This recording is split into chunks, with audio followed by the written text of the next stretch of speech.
ওরে ভাই তুই বকিস না, দিন কি বলছিস বুঝছি আমি। হয়ে গেল, এই গল্প শেষ। বুঝি না তো যে আল্লাহ জবান দিয়েছেন, শুকরিয়া আদায় করবো না? বলেন আলহামদুলিল্লাহ। শুধু তাই না, এরপরেও আছে প্যারালাইজড হয়ে যদি এক সাইড পড়ে যেত, এখানে আসতে পারতাম? লাঠি ভরতে উঠতে পারতাম না। হঠাৎ প্যারালাইজড হয়েছে, কালকে যে বললো এই মনিরামপুরের দোকানের শাটার খুললি, তোর শাটার খুলি বলবো, সেনো না 16 বছর পরে ক্ষমতা পাইছি। হঠাৎ ওই রাত্রি যদি এক পাশ পড়ে যায়, অমনি পরের দিন যাই যদি কয় ভাই অনেক কষ্ট হচ্ছে, বাচ্চা কাচ্চা নিয়ে দোকানটা না খুললি তো বিপদ, এক সাইডতে পড়ি,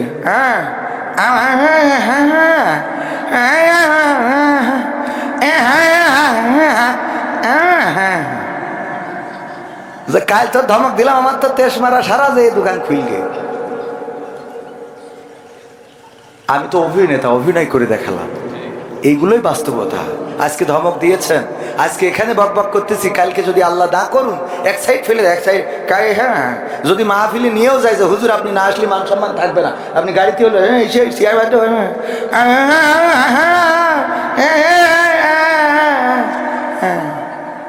আমি শেষ।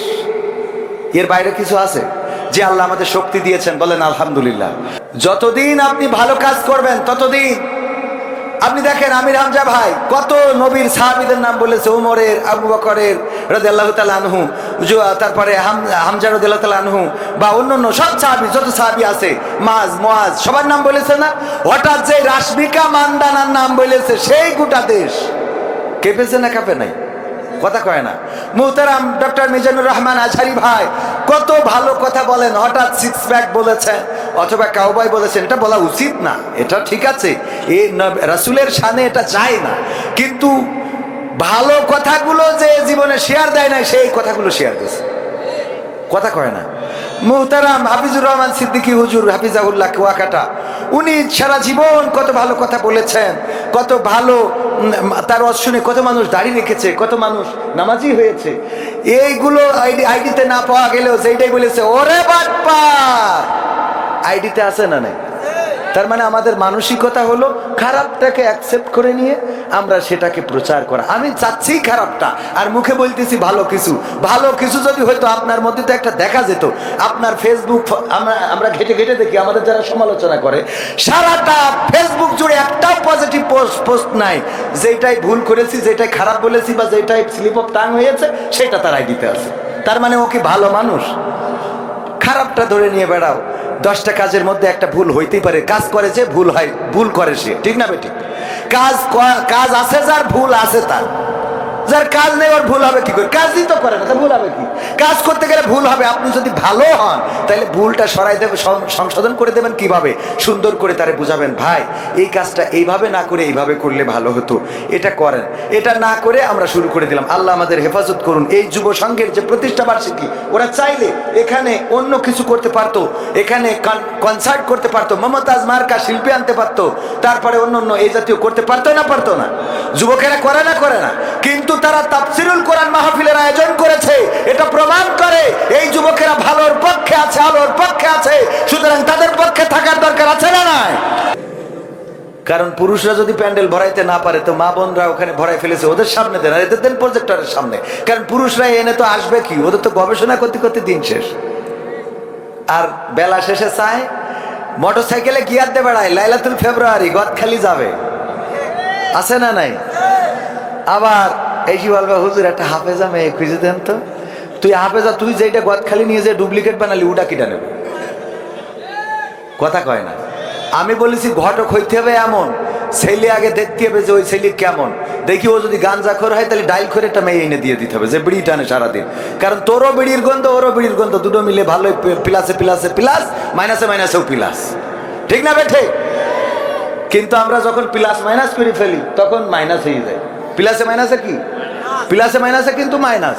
এর মধ্যে কোনো একটা প্লাস হইলে সমস্যা আছে, এই জন্য মাইনাস মাইনাস রাখতে হবে, না হইলে প্লাস প্লাস রাখতে হবে। দুইজনই হুজুর অসুবিধা নাই, দুইজনই গাঞ্জাখোর অসুবিধা নাই। যে একটা গাঞ্জাখোর একটা এর মধ্যে মাইনাস হয়, হয় হুজুর খারাপ হয়ে যায় যদি ছেলে খারাপ, ছেলে যদি হয় আল্লাহওয়ালা, আর বউ যদি হয় ডাইল মার্কা, মানে ওই যে ঘুরি বেড়াবে, এর সাথে ফোন করবে, ও আস্তে আস্তে হুজুরির নামাজ কালাম সব শেষ ওই বউ ঠিক করতে চাই, ঠিক না বে ঠিক?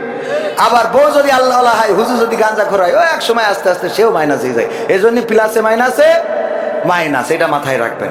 মাইনাসে মাইনাসেও প্লাস, প্লাসে প্লাসেও প্লাস। বোঝা গেছে তো? একদম অঙ্কের সূত্র দিয়ে দিলাম, যা জীবনে তিনি আজকে এইটাও বলে দিলাম, অ্যাডভোকেট মানুষ সহজে বুঝবে। তো এই তারপরে এই যে ছাড়াছাড়িগুলো তো আছেই কোর্টে, প্রায় বিভিন্ন রকম ঝামেলা, সব মিলায়ে মা বোনদের ব্যাপারে কথা বলতে চাইলাম, কিন্তু আমার ভাইজান মাদের নিয়ে যে ওয়াজ করে দিয়েছে তাতে আর মা বোনদের ভালো বানানো লাগবে না। এখন আমার সামনে যারা, ওদেরকে ভালো বানাইলে বাকিটা ঠিক হয়ে যাবে। আল্লাহ ভালো হওয়ার তৌফিক দান করুন, বলেন আমিন। তো গণ্যমান্য ব্যক্তিবর্গের মধ্যে অনেকেই আছেন, মা বোনেরা আছেন, সবাইকে আনুষ্ঠানিকভাবে সালাম জানাচ্ছি, আসসালামু আলাইকুম ওয়া রাহমাতুল্লাহ। আমরা আল্লাহর শুকরিয়া আদায় করছি যে মহান রব দয়া করে মায়া করে আমাদেরকে মানুষ হিসাবে সৃষ্টি করেছেন, আজকে এই মাহফিলে আসার বসার তৌফিক দান করেছেন।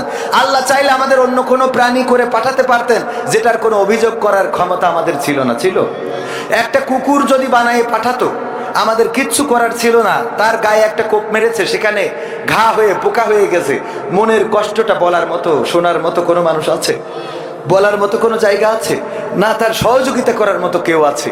আল্লাহ চাইলে আমাদের এমন কোনো প্রাণী করে পাঠাতে পারতেন। তারপরেও দেখেন আমরা আল্লাহর শুকরিয়া আদায় করি না, অথচ একটা কুকুর কত আল্লাহর শুকরিয়া আদায় করে। আপনি যদি 3 দিন একটা কুত্তারে খাওয়ান, ও দেখবেন যে আপনার জন্য জীবন দিতে রাজি, ঠিক না বে ঠিক?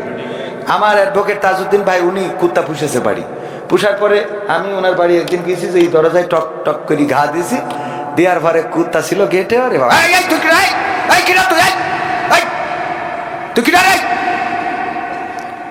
শুরু করি দিয়েছে, আরে বাবা, মানে আজান দিয়ে এই বলে তো নাকি, কুত্তার ভাষায় এটা বলে যে তুই কি ডাক মানতে আছিস, তোর এত ভাব কিসির, খবরদার গেটের মধ্যে ঢুকবি না। আমি তোর ঢুকে যাবো, খবরদার খবরদার ঢুকে যাবো না। ভাই কুত্তার জন্য আলাদা কিছু খাওয়ায় না, যেগুলো খেয়ে অবশিষ্ট থাকে, কিছু হাড়, কিছু মাছের কাটা, এইগুলো কুত্তারে দেয়। তার জন্য ওই গেটে বসে ওইভাবে পাহারা দিচ্ছে।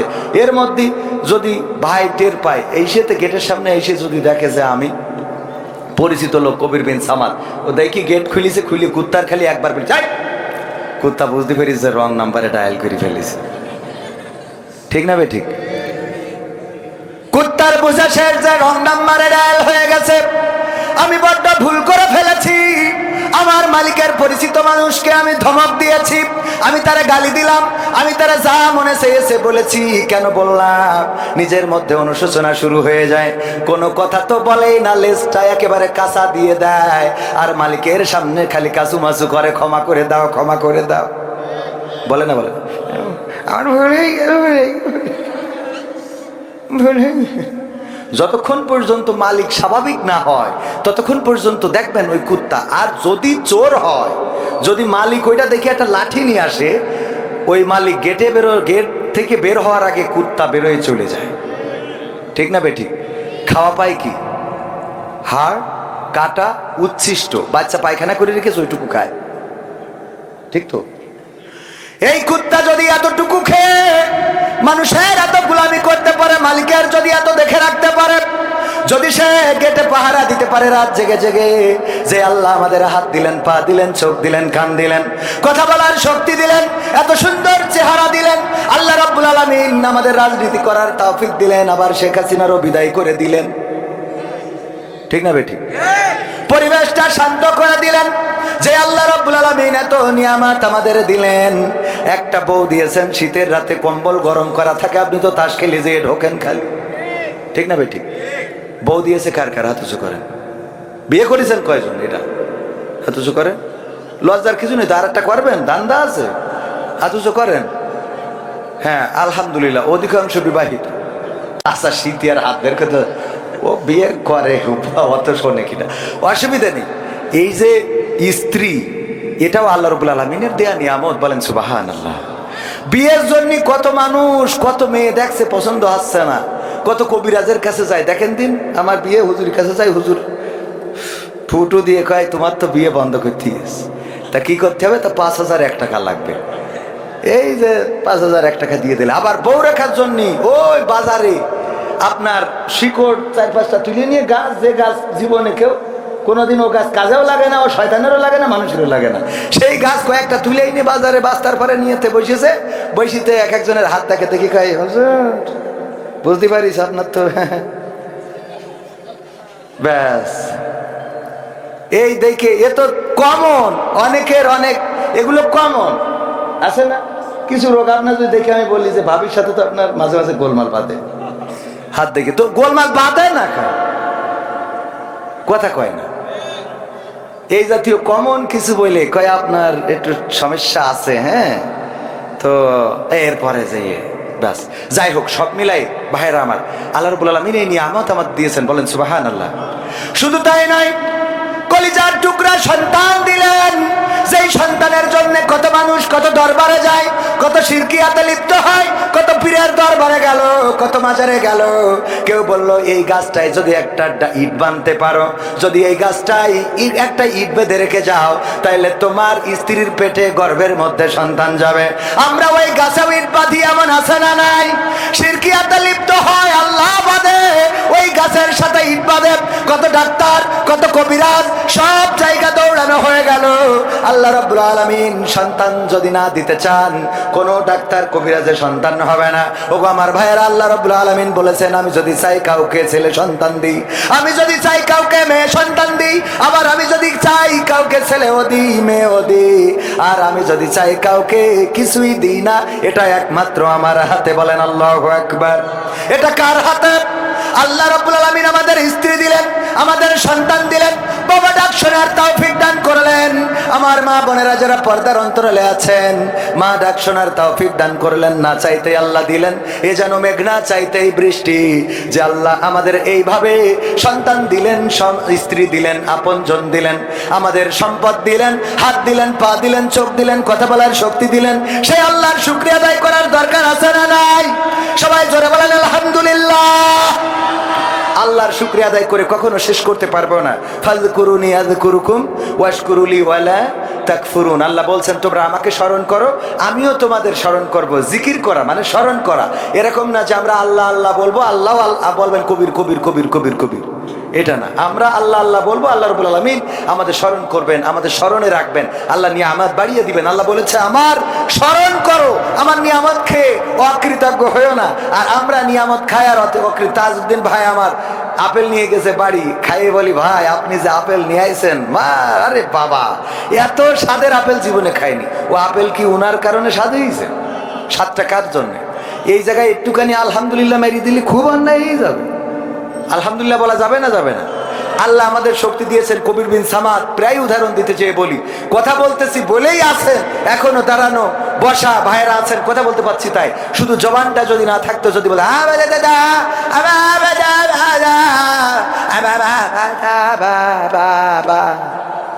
কয়জন থাকতেন? কয়জন থাকতেন? কত মিনিট থাকতেন? একটা বোবার সাথে কেউ কথা বলতে চায় না। কোনো বোবারে আপনি বোবার সাথে গল্প করেছেন কোনোদিন? একজন আছে বলেন যে হ্যাঁ আমি বুবার সাথে গল্প, কি গল্প? আজকেও নামাজ পড়ে আমাদের মসজিদের বুবা 5 ওয়াক্ত নামাজ পড়ে। আমাদের গ্রামে 2 জন বুবা আছে, তার মধ্যে একজন নিয়মিত 5 ওয়াক্ত নামাজি। তো ওই নামাজ শেষ হলেই ও কিছু না কিছু বলবে, আমি ওর ঠিক মতো বুঝিও না। তবে আজ সন্ধ্যেবেলা মনে হইলেও বলছে যে আজকে কোনো টেন্ডার নেই নাকি, মানে এরকম কিছু মাগরিবি নামাজ পড়ার পরে তো বলছে যে কি আজ কন্ট্রি নেই নাকি? তা আমি বললাম আছে, পরে যাবো। বলছে ঠিক আছে, মানে ওর মতো বুঝলো আর আমি আমার মতো বললাম। আমি বুঝে নিলাম যে ও বলছে যে ও বুঝতেছে যে বলছে, তা আমি বলছি বলছে ঠিক আছে। বিষয়টা বুঝতে পারিস? মানে ও মনের ভাবটা প্রকাশ করলো যে প্রতিদিন তো কুপান্তে বেড়াও, তা আজকে নেই নাকি? ভাইরা আমার, এই যে বোবারা, ওর সাথে উজ্জুক করে কখনো গল্প করতে চাই না, বরং চেষ্টা করি ও যেন আমার, কারণ সব কথা বুঝি না। ওরে ভাই তুই বকিস না, দিন কি বলছিস বুঝছি আমি, হয়ে গেল, এই গল্প শেষ। বুঝি না তো যে আল্লাহ জবান দিয়েছেন, শুকরিয়া আদায় করবো না? বলেন আলহামদুলিল্লাহ। শুধু তাই না, এরপরেও আছে, প্যারালাইজড হয়ে যদি এক সাইড পড়ে যেত, এখানে আসতে পারতাম? লাঠি ভরতে উঠতে পারতাম না। হঠাৎ প্যারালাইজড হয়েছে, কালকে যে বললো এই মনিরামপুরের দোকানের শাটার খুললি, তোর শাটার খুলি বলবো, সেনো না 16 বছর পরে ক্ষমতা পাইছি। হঠাৎ ওই রাত্রি যদি এক পাশ পড়ে যায় অমনি, পরের দিন যেই যদি কয় ভাই অনেক কষ্ট হচ্ছে, বাচ্চা কাচ্চা নিয়ে দোকানটা না খুললি তো বিপদ, এক সাইডতে পড়ি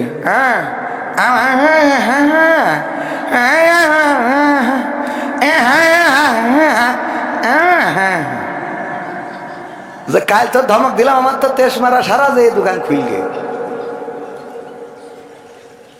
আমি তো অভিনেতা, অভিনয় করে দেখালাম, এইগুলোই বাস্তবতা। আজকে ধমক দিয়েছেন, আজকে এখানে বক বক করতেছি, কালকে যদি আল্লাহ দা করুন এক সাইড ফেলে এক সাইড কায়ে, হ্যাঁ যদি মাহফিলে নিয়েও যায় যে হুজুর আপনি না আসলে মান সম্মান থাকবে না, আপনি গাড়িতে হলে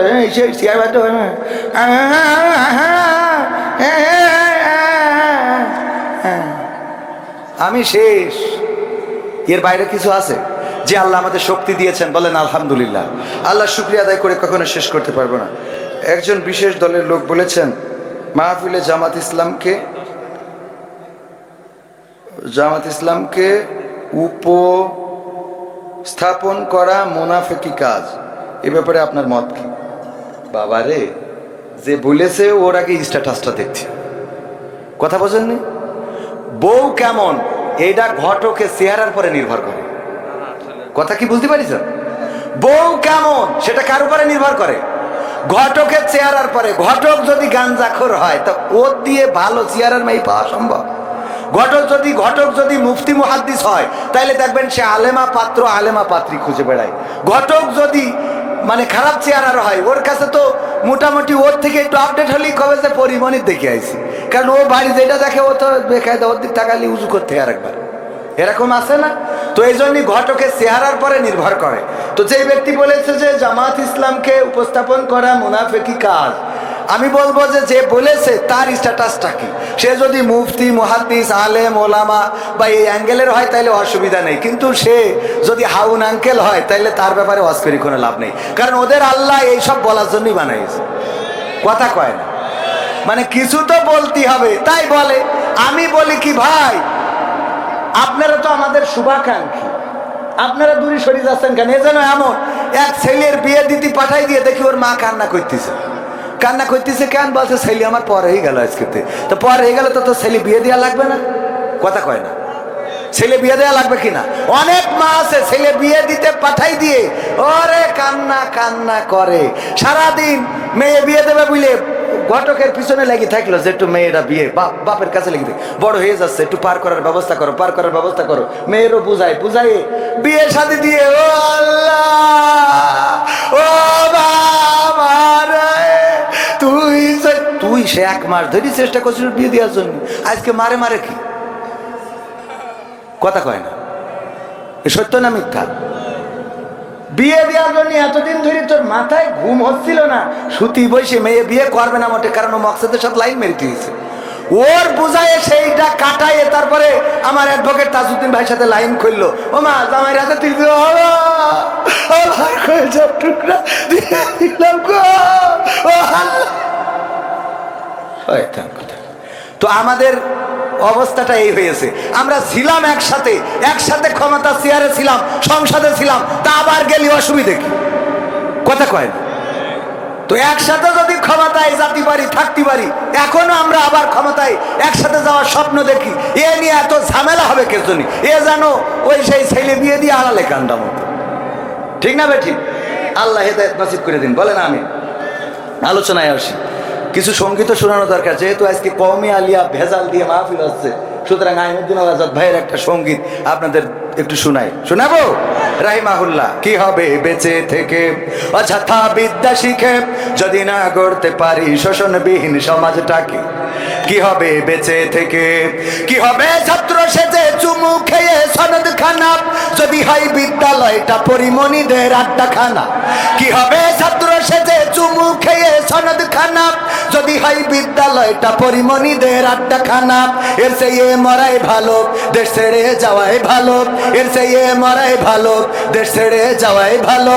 কি হবে ধোকা দিয়ে বিবেকটাকে, কি হবে ধোকা দিয়ে বিবেকটাকে, কি হবে বেঁচে থেকে অযথা বিদ্যা শিখে যদি না গড়তে পারি শোষণবিহীন সমাজটাকে? কি হবে বেঁচে থেকে, কি হবে যুবক নামের বোঝা হয়ে এই ধরাতে, যেখানে মা বোনের মায়েরা ধর্ষিতা হয় দিনে রাতে। ধর্ষণ আছে না নাই? আজকে পত্রিকার রিপোর্ট দেখলাম, প্রেমের ফাঁদে ফেলে তরুণীকে গণধর্ষণ করা হয়েছে। ওগো আমার ভাইরা, ধর্ষণ থেমে নাই, গণধর্ষণ থেমে নাই। কারণ হলো সরকার চেঞ্জ হবে। ইতিপূর্বে বঙ্গবন্ধু থেকে শুরু করে খালেদা জিয়া, শেখ হাসিনা পর্যন্ত এই দেশে কেউ কি ধর্ষণ বন্ধ করতে পেরেছে? না, পারে নাই। আমরা ৭১-এর বিষয়ে বলি, আমার লাখো লাখো বীর মুক্তিযোদ্ধা শহীদ হয়েছেন। আমরা সেই শহীদদের জন্য কোটার ব্যবস্থা করলাম, বৈষম্য করে ফেললাম। তারপরে যারা ধর্ষণ হয়েছে তাদেরকেও স্মরণ করি না। আমরা ইতিহাসে লিখেছি ২ লক্ষ মা বোন ধর্ষণ হয়েছিল। এটা খারাপ কাজ না ভালো কাজ? এই খারাপ কাজটা স্বাধীনতার পর থেকে আজকে ২০২৫ সাল পর্যন্ত এই ক্ষমতায় যারা এসেছে তারা এই ধর্ষণ বন্ধ করার জন্য কোনো আইন, কোনো প্রক্রিয়া কি গ্রহণ করেছে? কোনো প্রক্রিয়া গ্রহণ করে নাই, বরং ধর্ষণ করার রাস্তা করে দিয়েছে। সেটা হলো এই বাংলাদেশে 18 বছরের পূর্বে নাকি বিয়ে করা যাবে না। আইন আছে না নাই? কিন্তু 18 বছরের আগে 12 বছর, 13 বছর, 16 বছরের ছেলেরা মেয়েরা যখন গদখালিতে যায়, ফুল কিনে মাথায় পরায় দেয়, মোটরসাইকেলে নিয়ে গিয়ার মেরে বেড়ায়, তখন এটা নিয়ে আমাদের ওই তত্ত্বাবধায়করা কোনো কথা বলে? সুতরাং ধর্ষণ করার রাস্তা করে দিয়ে তারপরে কি করে তুমি ধর্ষণ বন্ধ করবা? ধর্ষণ তো বন্ধ হবে সেই দিন যেদিন বিয়েটাকে সহজ করে দিবা। যেদিন বিয়েটা সহজ করে দিবা মানে যখনই ঝোঁক লাগবে তখনই বিয়ে করবে। আরে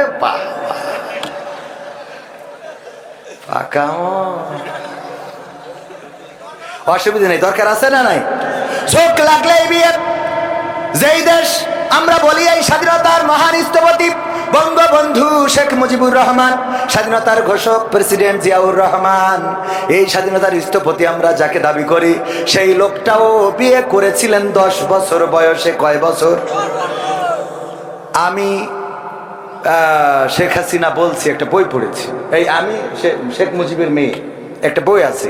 এই বইয়ে আমি আগের প্রধানমন্ত্রী শেখ হাসিনার লেখা, নিজের লেখা বইয়ে পেয়েছি যে 10 বছর বয়সে বঙ্গবন্ধু শেখ মুজিবুর রহমান বিয়ে করেছেন। তাহলে 10 বছর বয়সে যদি আমাদের পিতা বিয়ে করতে পারে, বাচ্চারা বিয়ে করলে অসুবিধা কি?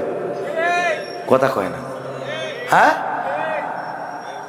আবার নিজের বিয়ের সময় ঠিকই দাদার ব্ল্যাকমেইল করি যে আব্বার বলিছে ছোট ভাইয়ের বিয়ে দিলি হয় না, বলছে তোর এখনো দিলাম না, ছোট ভাই তো বলছে এই কথা তো মুখে নিয়ে আসো না।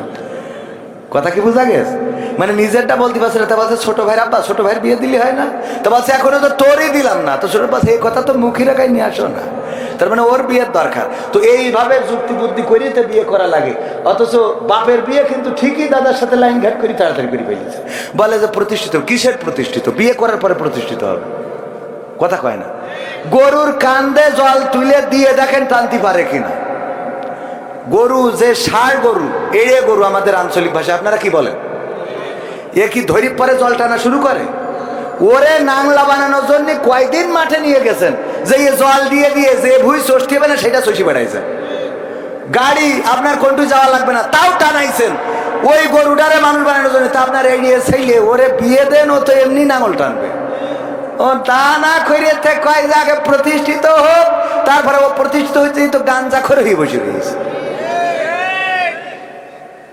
এইসব কথাগুলো এই যুবকদের কষ্টগুলো আমরা বুঝি রে ভাই। এই শীত পার হতে দেওয়া যাবে না। আল্লাহ কবুল করুন, বলেন আমিন। আর বিয়ে কোন বাপ দিচ্ছে না আমার সাথে বলবা। সেদিন একজন সিরকুট দিয়েছে, পাপ নাই হুজুর, আমি এইটি পড়ি, আমার ডাইরেক্ট নামও লিখেতেছে, আমার নাম এই, আমার আব্বা এখানে আছে, আমি বিশ্বাস করি যে আমি বিয়ে করি বউ চালাইতে পারবো, কিন্তু আমার আব্বা আমার বিয়ে দিতে চায় না, আব্বা এখানে আছে, ওয়াজ করি দেন। আমি বললাম তোর আব্বা ডেকে নিয়ে স্টেজে যায়। আমি তোর আব্বা বিয়ে দেবে কি দেবে না, পরে পাশে ছিল একজন বলছে বিয়ের খরচ খরচা সব আমি নিলাম দায়িত্ব। এরকম কষ্ট আছে না নাই? দাদারা যারা আছেন নাতিদের বিয়ে দেবেন তাড়াতাড়ি, ও তো জাহান্নামে যাচ্ছে, ও একা যাবে না, আপনারও ট্রেনিং নিয়ে যাবে। কবে আমার দাদা কোনোদিন আমার সাপোর্ট দিন, আমি গদখালি গেছি তাও কোনোদিন বলিনি কিছু। বলবে কি দাদার এসে যদি বলে এই তোমার নাতি ছেলে দেখলাম আজকে RS1 নাকি যেন গাড়ি FZ5 RS1 3 ভার্সন নাকি R15 R15 এইসব গাড়ি উঠেছে, দেখলাম ওই গাড়িতে গিয়ারতে বেড়াতে, বাপু বয়সের দোষ, এখন ওসব করিয়ে বেড়াবে, যাবে না চেঞ্জ হয়ে গেছে, অসুবিধা নেই। যাবে না চেঞ্জ হয়ে গেছে, ও তো তোর জাহান নামে নিয়ে যাওয়ার জন্য পাকা রাস্তা করতেছে, কথা কয় না, ঠিক না বেঠে? ভাইয়ের আমার, এই জন্য ধর্ষণ যদি বন্ধ করতে হয় আল্লাহর আইন ছাড়া বন্ধ হবে না। আমি উদাহরণ দিতে যে বলি, পবিত্র কোরআনের আইন হলো, যদি কেউ জেনা করে, ধর্ষণ করে, জেনা করলে যদি বিবাহিত হয় শাস্তি হলো সঙ্গে সার করার, যদি অবিবাহিত হয় তাইলে 100 বেত্রাঘাত, একটু কম আছে। যদি কেউ ধর্ষণ করে তাইলে তার শাস্তি কি?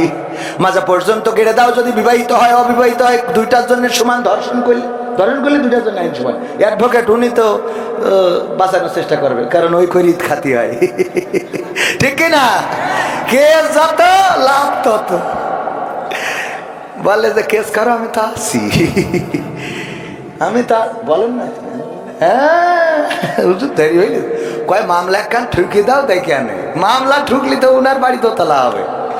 যাই হোক ভাইয়ের আমার, তো এই যে মামলা, অ্যাডভোকেটরা পক্ষে লড়াই করবে, সব করবে, কিন্তু কোরআনের আইন যখন কায়েম হয়ে যাবে, প্রমাণ হয়ে যাওয়ার পরে মাজা পর্যন্ত গেড়ে দাও। কবির বিন সামাদ প্রমাণ হয়ে গেছে, 4 জন সাক্ষী প্রমাণ পাওয়া গেছে, ধর্ষণ করেছে, জেনা করেছে, মাজা পর্যন্ত গেড়ে ইট পাথর মারবে, সবাই থাকবেন। এই যে ক্যামেরা দেখেন কতগুলো, এনে প্রায় 100 ক্যামেরা, এই 100 ক্যামেরা এরা ভিডিও করবে। আজকে এখানে যত দর্শক আছে তার থেকে ক্যামেরায় ভিউজ বেশি না কম হবে?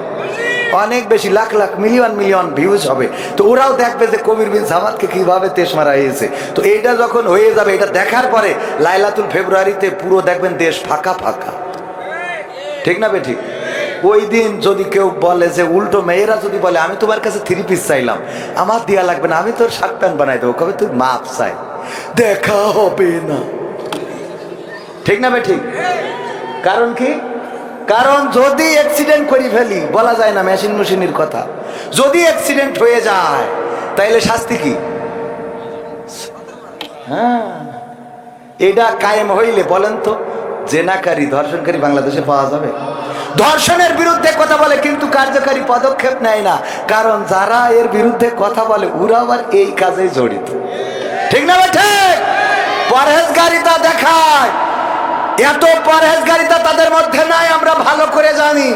দেওর ভাবির সাথে, ভাই থাকে মালয়েশিয়ায়, ভাই আডা পি মালয়েশিয়া, ডিয়া পি মালয়েশিয়া, ভাবি আডা ডিয়া কাছাও ডিয়া মিয়া ভাবিলা, হ্যাঁ আডা পাহাঙ্গান সেপা সেপা ডুলু ডুডু মালয়েশিয়া আডা ওরা, হ্যাঁ আডা আডা লা তেঙ্গো সানা আডা, হ্যাঁ লাগি আডা বাইয়া orang মনিরামপুর মিয়া orang ada ডুডু মালয়েশিয়া, saya tahu lah।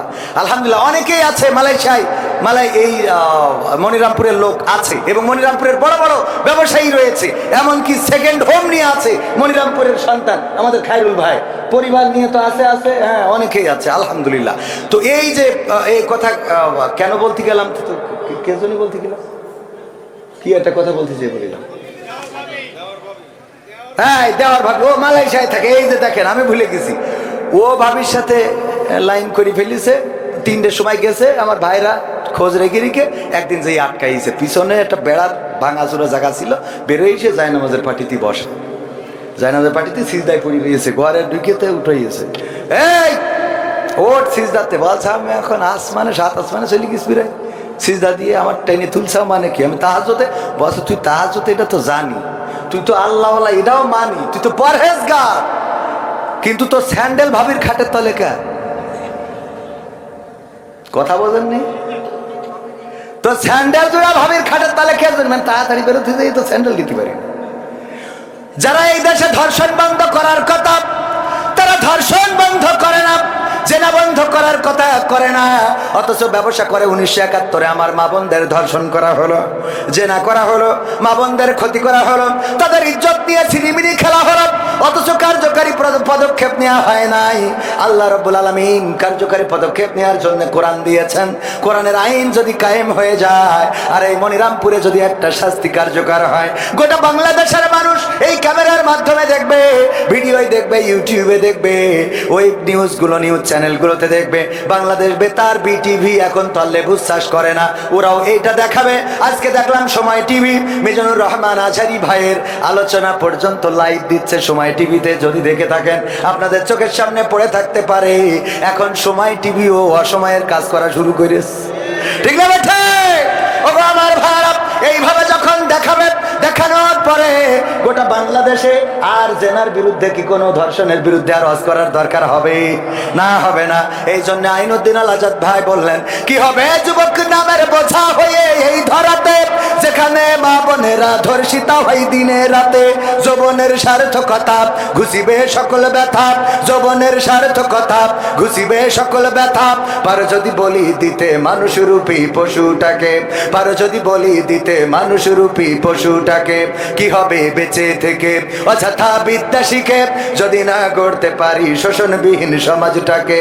কি হবে বেঁচে থেকে, কি হবে লেখালেখি কলমবাজির ওই মহড়া, সমাজের আসল চিত্র যদি না যাই তুলে ধরা? সাংবাদিকরা সব কথা কি তুলে ধরে? না, তুলে ধরে না, সব কথা প্রচার করে না। হলুদ সাংবাদিকতা আছে না নাই? হলুদ সাংবাদিকরা এই বাংলাদেশের ব্যাপারেও ভুলভাল নিউজ দাদাদের দেশে প্রচার করেছে। ভুলভাল নিউজ প্রচার করার কারণে ওই দাদার দেশে হিন্দুদেরকে খেপিয়ে তুলেছিল। তারা বর্ডারে এসে ঝামেলা করছিল যে যাব যাব বাংলাদেশে যাব, চলো চলো ঢাকা চলো, বলেছে না বলে নাই? ওই দেশের মিডিয়ায় দেখানো হয়েছে হিন্দুদেরকে নাকি তার মাথা কাটা হচ্ছে। এই মাথা না, অন্য মাথা। আসলে কি কাটা হচ্ছে?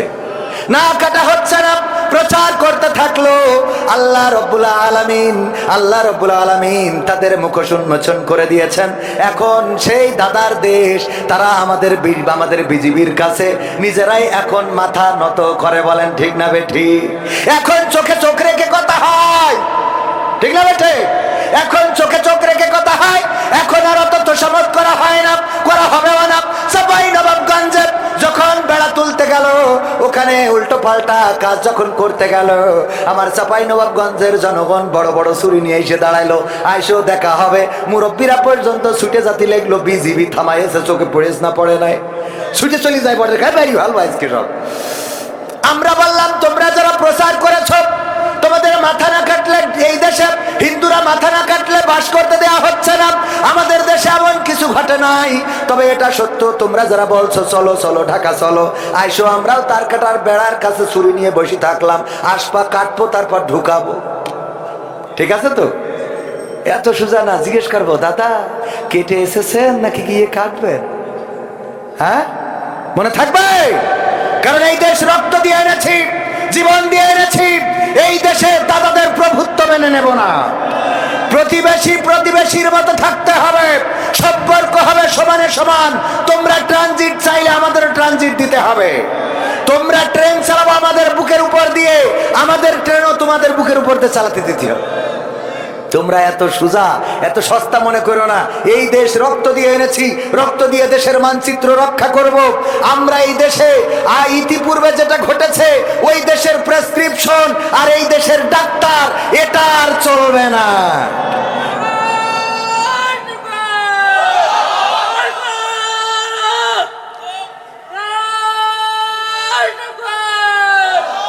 আলহামদুলিল্লাহ, আলহামদুলিল্লাহ। দেখেন দেখেন, এই মানুষটা প্রতিবন্ধী, তার মধ্যেও জিহাদি চেতনা আছে না নাই? এই মানুষগুলোকে মূল্যায়ন করবেন। এই মানুষগুলো দেখেন, ভালো করে কথা বলতে না পারলেও কারো মনে হয়নি স্লোগান দেওয়ার। ওর মধ্যে একটা স্প্রিয়া তৈরি হয়ে গেছে। এই আল্লাহ রাব্বুল আলামিন এই মানুষদেরকে কবুল করে নিন, সুস্থ করে দিন। বলেন আমিন। তো এই জন্য আমাদের এই দেশে, আমরা এই দেশের মানচিত্র এনেছি রক্ত দিয়ে। এই দেশের মানচিত্র রক্ত দিয়ে রক্ষা করবো। রাজি আছেন ইনশাআল্লাহ? আর দাদাদের প্রেসক্রিপশনে এই দেশ চলবে না। দাদাদের প্রোডাক্ট দাদাদের দেশে চলে গেছে। এই দেশে যারা আছে তারা দেশপ্রেমিক। দেশপ্রেমিকরা দেশ ছাড়ে না। তারা রক্ত দিয়ে প্রমাণ করে, ফাঁসির কাস্টে ঝুলে প্রমাণ করে, তারা জীবন দিয়ে প্রমাণ করে। জীবন দিতে রাজি, রক্ত দিতে রাজি, শহীদ হতে রাজি। কিন্তু আমরা বাংলাদেশের মানচিত্রের 1 ইঞ্চি মাটি ছেড়ে দিতে রাজি নয়।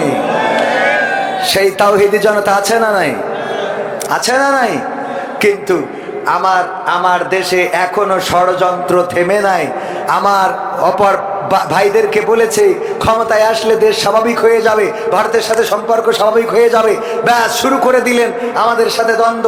এই দ্বন্দ্ব করে লাভ নাই, কারণ তারা জানে কারা দেশ প্রেমিক আর কাদেরকে টাকা দিয়ে কিনা যায়। ঠিক না বেঠে? টাকা দিয়ে মুসলমানদের ইমান কিনা যায় না, আলেম ওলামার রক্ত কেনা যায় না, আলেম ওলামার ইমান বিক্রি করে না।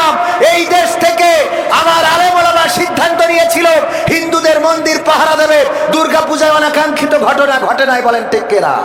সুতরাং আলেম ওলামারা এই দেশ রক্ষা করার জন্য সবচেয়ে উত্তম দেশপ্রেমিক হিসাবে মনে করি এই আলেমদের হাতে ক্ষমতার রাস্তা ছেড়ে দিয়ে দেখেন, দেশ ভালো থাকবে, জাতি ভালো থাকবে, মানুষ ভালো থাকবে। আর যারা ওই যে মিজানুর রহমান আজহারি ভাই বলেছিল যে একদল খেয়ে গেছে আর একদল খাইতে চাই, অমনি মাথা গরম হয়ে গেল। আমি বললাম, বলতেছে ওরা যার শোনা যাবে না। আমি বললাম আপনি বোঝেনি নাই কার কথা বলেছে, কোন দলের নাম ধরেছে? কয় না। আমি বললাম আসলে বোঝাতে চেয়েছে একদল খেয়ে গেছে মানে আওয়ামী লীগ খেয়ে গেছে, আর একদল খাওয়ার জন্য বসে আছে মানে জামাত ইসলাম খাওয়ার জন্য বসে আছে।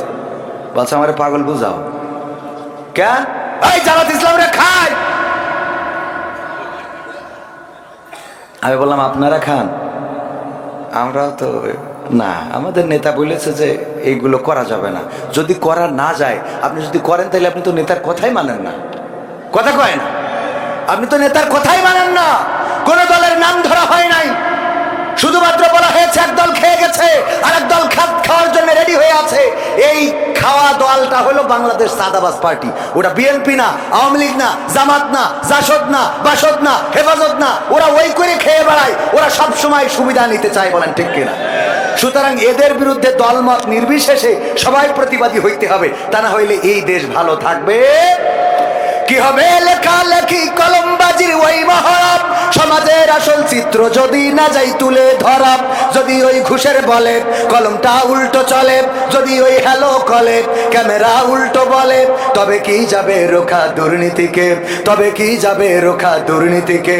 কি হবে বেঁচে থেকে অযথা বিদ্যা শিখে যদি না গড়তে পারি শোষণবিহীন সমাজটাকে? কি হবে বেঁচে থেকে? কি হবে নামাজ রোজা ইমানদারির ভয় করে কোরআনের কর্মীগুলো থাকে যদি কারাগারে? কি হবে নামাজ রোজা ইমানদারির ভয় করে কোরআনের খাদেমগুলো থাকে যদি কারাগারে? মসজিদের কোণে বসে জিকির যত করো কইছে, জিকির আছে না নাই? এখন আবার নতুন জিকির উঠছে,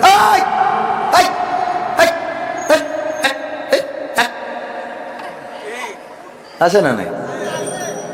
এমন জিকির শয়তান ওই জিকির দেখি কয় আমি এ দেশ থেকে চলে গেলাম, তোরা থাক। ঠিক না বে ঠিক? মসজিদের কোণে বসে জিকির যত করো কষে, এভাবে যায় না পাওয়া আল্লাহকে, এভাবে যায় না পাওয়া আল্লাহকে। কি হবে বেঁচে থেকে অযথা বিদ্যা শিখে যদি না গড়তে পারি শোষণবিহীন সমাজটাকে? কি হবে বেঁচে থেকে?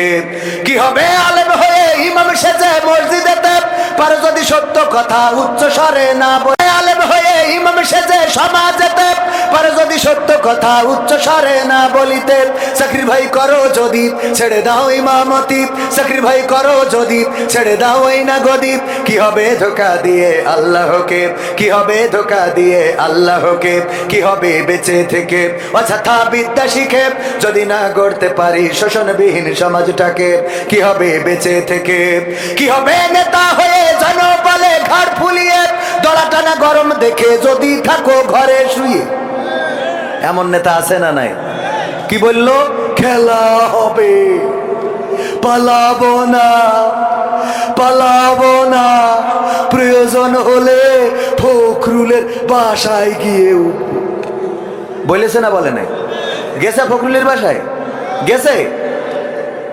তাহলে পালাবো না বলে পালাই গেল, কথার সাথে কাজের মিল থাকলো? কি হবে?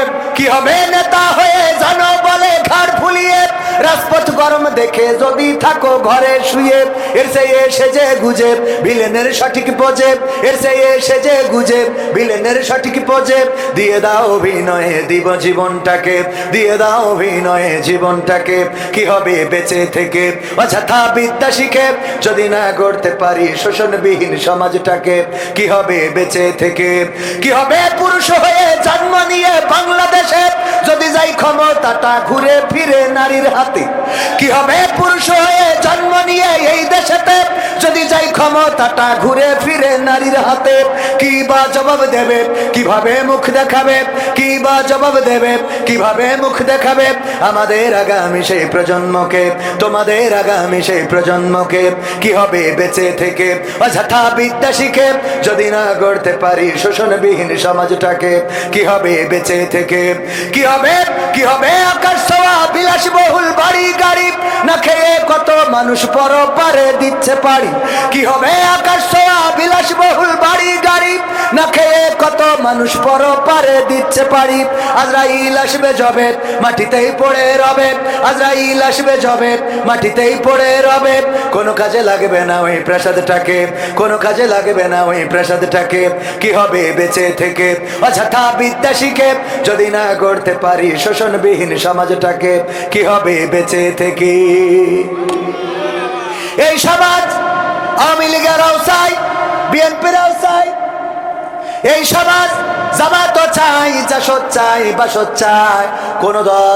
কোন দল চাই নাই যে এই দেশে বৈষম্য থাকবে, কোন দল চাই নাই এই দেশে শোষণ হবে।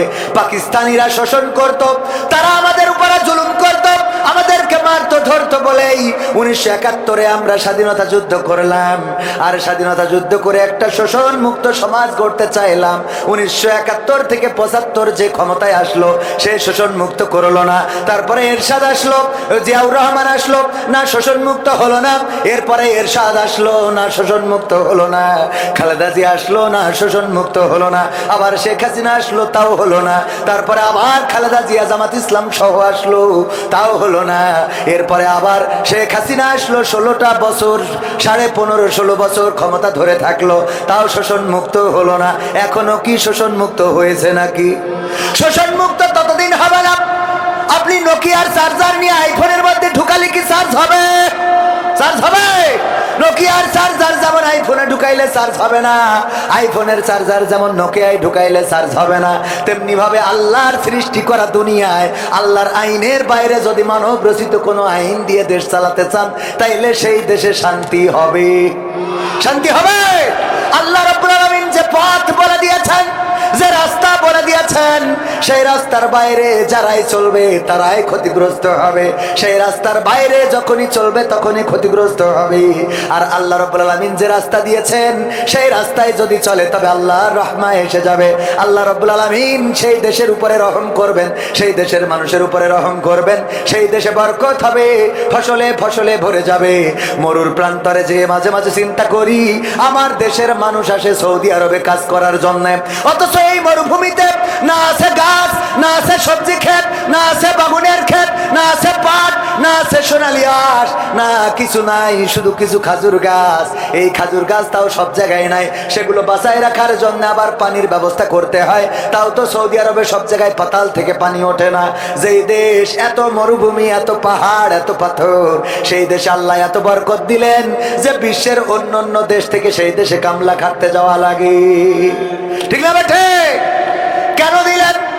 আল্লাহ রাব্বুল আলামিন আইন কানুন মেনে চলার কারণে বিশ্বকাপের আয়োজন করলো কাতার। দেখেছেন না দেখেন নাই? কাতারে বিশ্বকাপের আয়োজন করে সেখানে কোরআন, আল্লাহ রাসূলের হাদিস সুন্দরভাবে প্রচার করার জন্য, ইসলাম প্রচার করার জন্য উন্মুক্ত করে দিলেন। কোরআন দিলেন ফ্রিতে। ওই জায়গায় ফুটবল খেলা দেখতে এসে অসংখ্য অমুসলিম ইসলাম কবুল করেছে না করে নাই? কোরআন তেলাওয়াত দিয়ে বিশ্বকাপের খেলা উদ্বোধন করেছিল। ওগো আমার ভাইরা, কাতারে যেও দেখলাম সে দেশটাও মরুভূমি, মরুর প্রান্তর, সেখানে গাছ বাঁচানোর জন্য সরকার কত লাখ লাখ টাকা ব্যয় করে। সেই জায়গায় আমাদের দেশের মানুষ যায়। কাতারে এত বরকত কি করে হলো? আল্লাহ রাব্বুল আলামিন বরকত ঢেলে দিয়েছেন। এমনি ভাবে কুয়েতে গেলাম, সেখানেও একই অবস্থা। বাহরাইনে দেখলাম, তাও একই অবস্থা। এইসব দেশগুলোতে আমাদের দেশের লোক আছে না নাই? কথা কয় না, আছে না নাই? আল্লাহ বরকত ঢেলে দিয়েছেন। আল্লাহ বরকত তখনই দেবেন, দেখবেন একজন মসজিদের ইমাম 5,000 টাকা 10,000 টাকা বেতন পায়, সেই বেতনে তার সংসার চলে যায়। অথচ ঘুষ খেয়ে, সুদ খেয়ে কত লাখ লাখ টাকা ইনকাম করে, সেই টাকায় বরকত হয় না। আজকে মাগরিবের নামাজ পড়ার পরে আমাদের একজন ভাই আমাকে নামাজ শেষে বলল, ভাই আগে আমি মাছ চুরি করতাম, বিল থেকে মাছ চুরি করে বিক্রি করতাম, এইগুলো বিভিন্ন ভাবে টাকা জমা করার পরে আমি দেখলাম আমার গোয়ালের গরু মারা গেল। আমি এক সিজনে মাজা বিক্রি করলাম, 1 লাখ টাকাও হয় নাই, 2 লাখ টাকার গরু গোয়াল থেকে মারা গেল আজকে মাগরিবের কথা। ওয়াল্লাহি আল্লাহর কসম করে বলছি, তিনি যদি এই ওয়াজ শোনেন তাইলে বুঝবে যে তার ওয়াজটা আমি করেছি। আজকে মাগরিবের নামাজের পরে আমাকে বলতেছে, আগে যখন মাছ চুরি করতাম তখন বরকত ছিল না, কোনো না কোনো ক্ষতির মধ্যে পড়ে যেতাম। আমি যখন ইসলামী আন্দোলনের পথে আসলাম, যখন কোরআনের পথে আসলাম, নামাজি হইলাম, রোজাদার হইলাম, এখন আল্লাহর পথে চলি, আল্লাহ এতটাই বরকত দিয়েছেন। 2টা ছেলে মালয়েশিয়ায় পাঠাইছি, ওরা টাকা পাঠায় আর আমি এখন জমি কিনি। আল্লাহ বরকত দিয়েছেন। আজকের কথা যদি বলেন যে কে তার দেখবো, আমি তারও দেখাই দিতে পারবো আমার গ্রামে, আপনি যাবেন। আজকে মাগরিবের নামাজের কথা, এভাবে অসংখ্য ঘটনা আছে। বরকত দেন কে? আল্লাহ বরকত ঢেলা দেন। ফাযকুরুনি আযকুরুকুম ওয়াশকুরুলি ওয়ালা তাকফুরুন। আল্লাহ বললেন তোমরা আমাকে স্মরণ করো, আমিও তোমাদের স্মরণ করব। তোমরা আমার জিকির করো, আমি তোমাদের স্মরণ করব। আর আমার নিয়ামত পাওয়ার পরে অকৃতজ্ঞ হইও না। আল্লাহর নিয়ামত পাওয়ার পরে যারা শুকরিয়া আদায় করে, আল্লাহ রাব্বুল আলামিন নিয়ামত বাড়িয়ে দেন। আলোচনা যেটা করছিলাম, আল্লাহর জমিন যিনি সৃষ্টি করেছেন তিনি কিছু নিয়ম কানুনও বলে দিয়েছেন। সেই নিয়মের বাইরে চললে শান্তি আসবে না। সেই নিয়মে যদি চলতে হয়, এই আল্লাহর জমিন, আল্লাহর দিন, আল্লাহর কোরআন কায়েম করার দরকার আছে না নাই? আল্লাহর কোরআন যদি কায়েম হয়ে যায়, চোর চুরি করলে হাত কেটে দেওয়া। আমি কবির বিন সামাদেশে যদি কাটা হাত দিয়ে ওয়াজ করতাম, ভাইয়েরা চুরি করা যাবে না। আপনারা বলতেন হুজুর আপনার হাতের এই অবস্থা কেন? আমি বলতাম আখ মাড়াই করতে যেয়ে হাতটা চলে গিয়েছিল মেশিনের মধ্যে, আর ডাক্তার কেটে দিয়েছিল 17,200 বেড থেকে। আপনারা বলবেন হুজুর যাই বলেন তাই বলেন, আপনি কিন্তু এককালে চোর ছিলেন, এত লুকানোর কোনো দরকার নাই। ঠিক না বেঠে? এক হাত কাটলে সব ভালো হয়ে যাবে। ও আমার ভাইয়েরা, যদি কেউ ছিনতাই করে তাইলে এক পাশের হাত অপর পাশের পা কেটে দাও। আল্লাহর কোরআনের এই আইন যদি কায়েম হয়ে যায়, ওয়াজ করে বলা লাগবে না। সংসদ থেকে এই আইন যখন কায়েম হয়ে যাবে, ছিনতাইকারীদের যখন হাত পা কাটা হবে, তখন এই বাংলাদেশে আর গরু পাহারা দেওয়ার জন্য গোয়াল ঘরে, ওই গোয়াল ঘরে তালা লাগানো লাগবে না, লাইট জ্বালানো লাগবে না, সিসি ক্যামেরা লাগানো লাগবে না।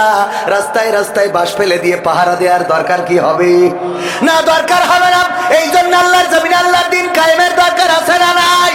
আর আল্লাহর দিন কায়েমের বিরোধিতা করে কারা?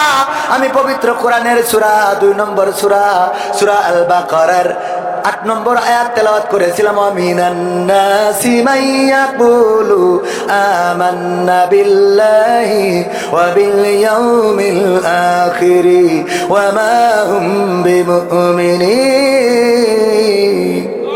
আমার আল্লাহ বলছেন, মানুষের মধ্যে এমন কতগুলো লোক আছে যারা বলে আমরা আল্লাহতে ঈমান এনেছি, আমরা পরকালে বিশ্বাস পোষণ করি, কিন্তু আমার আল্লাহ বলছে ওগো নবী শুনে নাও, ওরা আল্লাহকে বিশ্বাস করে না, ওরা পরকালে ঈমান আনে নাই। আসলে ওরা ঈমানই আনে নাই, আসলে ওরা ঈমানই আনে নাই। কথাটা কার? আল্লাহর কথা সত্য না মানুষের কথা সত্য? কার কথা সত্য? আল্লাহ বলছে ওরা ঈমান আনে নাই। এই সংখ্যা এখনো সমাজে আছে না নাই? এখনো সমাজে আছে। ওগো আমার ভাইরা, ওই যারা আছে তারা বলে আল্লাহর পরে আমাদের ঈমান আছে, রাসূলের পরে ঈমান আছে, অথচ যখন বলা হয় আল্লাহর কোরআন কায়েম করা হবে, তখন বলে কোরআনের সাথে রাজনীতির কোনো সম্পর্ক নেই। এই বলার লোক আছে না নাই? বলে কোরআনের সাথে কোনো রাজনীতির সম্পর্ক নেই। আমরা বলি মানলাম, তোমার কথা মেনে নিলাম, তবে কথা হলো কোরআন থেকে এটা বুঝাই দিতে হবে। কি থেকে? আপনাদের কষ্ট হচ্ছে? 2-1জনের মনে হয় পিসাব টিসাব লাগতেছে, নাকি শয়তানে চুলকাচ্ছে?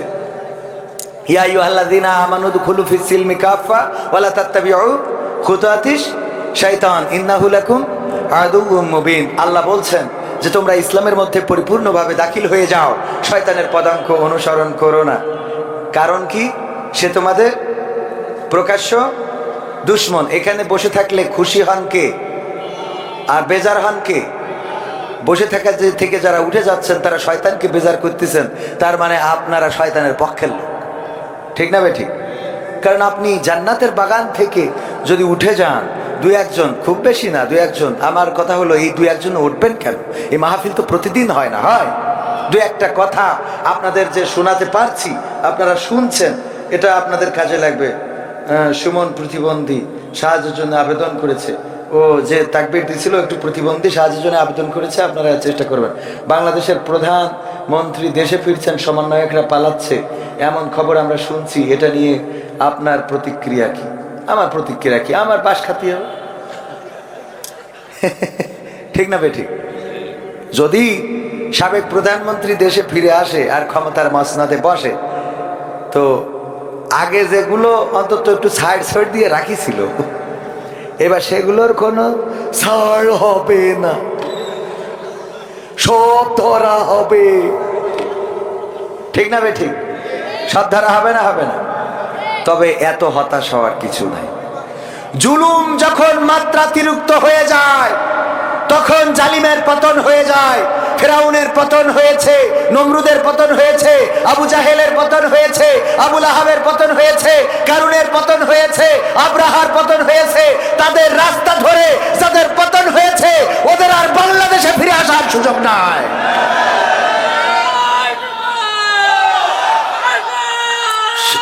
সম্মানিত ভাইয়েরা, সম্মানিত ভাইয়েরা, সম্মানিত ভাইয়েরা, এই যে ফিরে আসার যে অপপ্রচার প্রোপাগান্ডা চালাচ্ছে, তারা মাঝে মাঝে একটু ঝাঁকুনি দিয়ে দেখতে চায় যে তাদের কর্মীরা ঠিক আছে কিনা। তো কর্মী কিছু এখনো তো ঠিক আছে বলে, আগেই তো ভালো ছিলাম। তাদেরকে বলতে চাই, তোদের সংসদ ধরে সব পালিয়ে গেল, এরপরেও এই দলের পক্ষে যারা কথা বলিস, তোদের লজ্জা আর কোনোভাবে দেওয়া সম্ভব না। ঠিক না বে ঠিক? আমাদের মাহমুদুল হাসান জিহাদি ভাই বলতো, ওয়াজ করি বাড়ি যাচ্ছে, দেখে যে এই মোড়ের মাথায় একজন পায়খানা করতেছে। তো তখন তো মোটরসাইকেল ওয়াজ করে বেড়াতো, মনে আছে? মাহমুদুল হাসান জিহাদির নাম শুনেছেন আপনারা? মারা গেছে রাহিমাহুল্লাহ, আল্লাহ তার কবরকে জান্নাতের বাগান বানান। আমার আব্বার সাথে বক্তা। তো উনি বলতেছে, একটু লজ্জা দেওয়ার জন্য কি করলাম, মোটরসাইকেলের হ্যান্ডেলটা ঘুরাই ধরেছি, ধরিয়ে যাতে ও একটু লজ্জা পায় যে আজ জীবনে যেন রাস্তার পাশে এই কাজ না করে। ও করিস কি লুঙ্গি থুইলে মুখ ঢেকে চুপচাপ বসে আছে, যে নিষেধে যা হয় হোক, উপরে যেন কেউ না দেখে। কথা কি বোঝা গেছে? নিষেধে যা হয় হোক, উপরে যেন কেউ না দেখে। তো এদের লজ্জা শরম ওই লাইট মেরেও হবে না। কথা কয় না? গোটা সংসদ ধরে স্বরাষ্ট্রমন্ত্রী ভারতের মিডিয়ায় সাক্ষাৎকার দিয়েছে যে দেশে যদি আইনের শাসন ফিরে আসে তাহলে উনিও দেশে ফিরে আসবে। ইতিপূর্বে আইনের শাসন ছিল। আইনের শাসন যদি থাকে তাহলে ইলিয়াসকে ফিরিয়ে দাও। গুমকৃত নেতা, অসংখ্য শহীদ, অসংখ্য ছাত্র, এই ছাত্র জনতার বুকে গুলি চালানো হলো। আবু সাইদের বুকের রক্ত শুধু না, জীবনটা নিয়ে নিল। শান্ত মুগ্ধের রক্ত গেল, জীবন গেল। কোন অপরাধ? অপরাধটা কি? আল্লামা সাইদি 13টা বছর কারাগারে, অপরাধটা কি? কোরআনের পাখীদেরকে, জামাতের নেতৃবৃন্দদেরকে তাদের ফাঁসির কাস্টে ঝুলানো হলো, অপরাধটা কি? যার নামে মামলা, মুখে আছে দাড়ি, যার মামলা আছে নামে তার, বলেন ঠিক কিনা? আলেম ওলামা, মুফতি, মুহাদ্দিস, কার নামে? মামুনুল হক। অপরাধ কি ছিল? আমির হামজা, অপরাধ কি ছিল? রফিকুল ইসলাম মাদানী, মানুষটাই ছোট, ও যদি একটা বোমা ধরায়, ও তো ওই ধরি কাঁপতে কাঁপতে মরে যাবে। ঠিক না বেঠিক? এই মানুষটার অপরাধ কি? এইটুক মানুষেরও তো ধরি নিয়ে রিমান্ডে দিতে হইল, একটুকুনি মানুষ। কথা কয় না? ওই সময় আইনের শাসন ছিল, এখন আইনের শাসন খোঁজো। কিসের আইনের শাসন? আগে ছিল স্বৈরাচারের শাসন। স্বৈরাচারের বাংলাদেশে বলে ডক্টর ইউনূস পালাই গেছে, আজকে বাড়ি এসেছে, আজ দেশে এসেছে। ডক্টর ইউনূস পালাবে কেন? ডক্টর ইউনূস পালাবে, আমরা কি মরে গেছি? আমরা আর এক ইউনূস বসাবো। কথা কয় না? কিন্তু তোমাদের বসানো হবে না, আর এক ইউনূস বসাবো। ভয় পাওয়ার কিছু নেই। গতকালকে সমন্বয়ক, আমার আইফোনে ছবি ভিডিও করা আছে, সমন্বয়ক হাসনাত আব্দুল্লাহ গতকাল এসেছিল। একই প্রোগ্রামে ছিলাম। আমাকে দেখার পরে আমি ওনাকে সালাম কালাম দেওয়ার পরে উনি বলতেছে, আপনার মনে আছে যে আজ থেকে 2 বছর আগে অমুক জায়গায় অমুক গাছের নিচে দেখা হয়েছিল, অমুক মসজিদের সামনে? আমি বললাম, তখন তো আমিও ছিলাম সাধারণ, আপনিও ছিলেন সাধারণ, এখন তো আপনি হয়ে গেছেন অসাধারণ ব্যক্তিত্ব, আর আমি সেই সাধারণের জায়গায় পড়ে আছি। বুকের মধ্যে জড়াই ধরলেন। কি বলেন কবির ভাই, আপনারা কোথায় আর আমরা কোথায়? একদম ছাত্র আন্দোলনের অন্যতম নেতা সমন্বয়ক হাসনাত আব্দুল্লাহ বুকে জড়িয়ে ধরলেন। এই তো হতে হবে উদারতা। এটা হতে হবে কি? উদারতা। একজন শাসককে জনগণের প্রতি সহৃদয়বান হতে হবে। ওমর রাদিয়াল্লাহু তাআলা আনহু যখন কুফাতে গেলেন, কুফায় যাওয়ার পরে কুফারা বলল যদি ওমর নিজে আসে তাইলে আমরা তার প্রস্তাব মেনে নেব। মানে ওরা ট্যাক্স দেবে না, কি দেবে না, ট্যাক্স দেবে না, ভ্যাট দেবে না, সরকারকে খাজনা দেবে না। বললো ওমর যদি সরাসরি আসে তাইলে দেব। ওমর রাদিয়াল্লাহু তাআলা বললো যাবো, কোনো অসুবিধা নেই। অনেক পথ, একটা ভৃত উট একজন টানতে হয় আর একজন বসতে হয়, ভৃত গোলাম তাকে সাথে নিয়ে রওনা করলেন। একবার ওমর 3 মাইল যায় নামে, ওরে উঠায়, আবার 3 মাইল যায় নামে, ওরে উঠায়। এই পালা করতে করতে যখন কুফায় পৌঁছাইছে তখন পালা পড়ে গেছে কুফার রাজপ্রাসাদের কাছে, বা তাদের যেখানে সভাসদ বা মিটিং, সেখানে পৌঁছানোর সময় পালাটা ছিল ওই ইডা বসে থাকবে, কিরা ভৃত বসে থাকবে উঠের পরে, আর ওমর টাইনতেছে। ওমর রাদিয়াল্লাহু তাআলা ট্রেনে যখন মাহফিলি পৌঁছাইছে, সেই ওয়াজ মাহফিলি অথবা সেই মিটিংয়ে, তাড়াতাড়ি করে সবাই ছুটি চলে গেছে ভৃতর নামানোর জন্য। আসেন আসেন প্রধানমন্ত্রী নামেন। বাচ্চা আমি না, ওই যে দড়ি টানছে ওইটা, আমি না, ওই দড়ি টানছে ওটাই ওমর। তারা অবাক হয়ে গেল যে ওমর দড়ি টানে কিভাবে। ওই ভৃত বলল দেখো, ওমর রাদিয়াল্লাহু তাআলা আনহু এমন একজন শাসক, তিনি ইনসাফ কায়েম করেছেন এই জমিনের মধ্যে, আর তার জন্যই গোটা আরব ভূখণ্ডে শান্তি ফিরে এসেছে। ওগো আমার ভাইয়েরা, ওমর সেই ইনসাফ কায়েম শুধুমাত্র রাষ্ট্রে করে নাই, নিজের জন্যও করেছে। আজকে এই পথ আসার সময় উনি বললেন তুমি আমার ভৃত, আমি তোমার মালিক এটা হবে না, বরং তুমিও জনগণ, আমিও সেই জনগণের, তুমি আল্লাহর বান্দা, আমিও একজন আল্লাহর বান্দা, আল্লাহর গোলাম হিসাবে তোমার আজকে এই উটের পরে 3 মাইল তুমি চড়বা, আমি 3 মাইল চড়বো, আমি টানবো তুমি টানবা, এইভাবে আমরা কুফা পর্যন্ত যাব।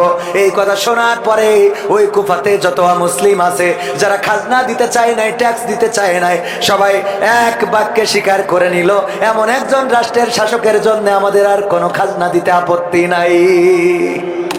এমনি শান্তি আসে নাই। ওমর রাদিয়াল্লাহু তাআলা আনহু ঘুরে বেড়াতেন রাতের অন্ধকারে, দেখলেন একটা বাড়িতে কান্না, একটা বাড়িতে কি যেন রান্না করে, হাড়ির মধ্যে কি যেন ফুটায়। সবাই ঘটনাটা জানেন, শুধু স্মরণ করিয়ে দিই। ওমর রাদিয়াল্লাহু তাআলা আনহু দেখলেন পাশে বাচ্চারা কান্নাকাটি করে, ছোট ছোট বাচ্চা শিশুরা। একসময় কাঁদতে কাঁদতে তারা ঘুমিয়ে গেল। ঘুমানোর পরে ওই মহিলা চুলার আগুন নিভিয়ে দিল। তারপরে নিভানোর পরে তিনিও ঘুমাতে যাবেন। ওমর রাদিয়াল্লাহু তাআলা আনহু বাড়িতে ঢুকলেন, বললেন ওগো বুড়িমা কি রান্না করছিলে, আর রান্নাটা কেন শেষ হলো না, আবার চুলাটাও নিভিয়ে দিলে, হাড়ি থেকে কোনো খাদ্য তো বের করলে না, কারণটা কি? ওই বুড়িমা বলল দেখো আমার অনেকগুলো সন্তান, বাড়িতে কোনো খাবার নাই, এরা কান্না করে মাগো খেতে দাও খেতে দাও।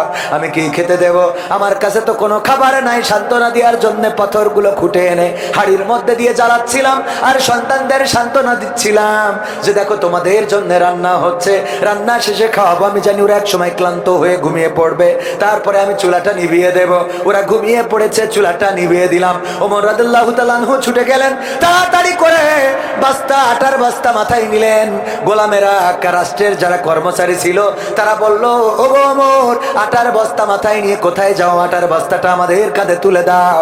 ওমর রাদিয়াল্লাহু তাআলা আনহু বললেন আটার বস্তা তোমাদের কাঁধে দিতে রাজি, তোমরা যদি কথা দাও পরকালের ময়দানে আল্লাহ যেদিন বদামলের খাতাটা আমার কাঁধে দিয়ে দেবে, তখন আমার সেই বদামলের খাতাটা তোমাদের কাঁধে তুলে নিবা। এটাতে যদি রাজি থাকো তাইলে আটার বস্তাটা তোমাদের কাঁধে দিতে পারি। না, কেউ রাজি হলো না, কারণ পরকালের ময়দানে কেউ কে দায়িত্ব নেবে? মা তার সন্তানের দায়িত্ব নেবে না, সন্তান তার মায়ের দায়িত্ব নেবে না। কলিজার টুকরা সন্তান, যে সন্তানের জন্য সুদ খাইলেন, ঘুষ খাইলেন, অন্যায় করলেন, যে অন্য পথে চললেন, সেই সন্তানও পরকালের ময়দানে আপনার পরিচয় দেবে না। ওমর রাদিয়াল্লাহু তাআলা আনহু নিয়ে গেলেন, তাড়াতাড়ি করে বলছি রুটি বানালেন, মহিলার সাথে সহযোগিতা করলেন, রুটি ছাকলেন, তারপরে সন্তানদেরকে ঘুম থেকে উঠালেন, মুখে আহার তুলে দিলেন। খাওয়ায় যখন পেট পরিতৃপ্ত করে বাড়িতে ফিরে যাচ্ছেন, ওই বুড়িমা বলল বাবা দাঁড়াও, তোমারে নিয়ে একটু দোয়া করব। কি দোয়া? দুটি হাত তুললেন আল্লাহর কাছে, বললেন ওগো আল্লাহ, এই রাষ্ট্রে তুমি ওমরকে খলিফা না বানায়, যদি তুমি এমন একজন ব্যক্তিকে রাষ্ট্রের খলিফা বানাতে, তাইলে এই রাষ্ট্রের অবস্থাটা অনেক বড় পরিবর্তন হয়ে যেত। ওমর রাদিয়াল্লাহু তাআলা আনহু বললেন আমিন। ওমর রাদিয়াল্লাহু তাআলা আনহু কি বললেন? তারপরে কি করলেন? বুড়িমাকে বললেন আগামীকালকে ওমরের দরবারে আসবা, সেখানে আমি থাকবো।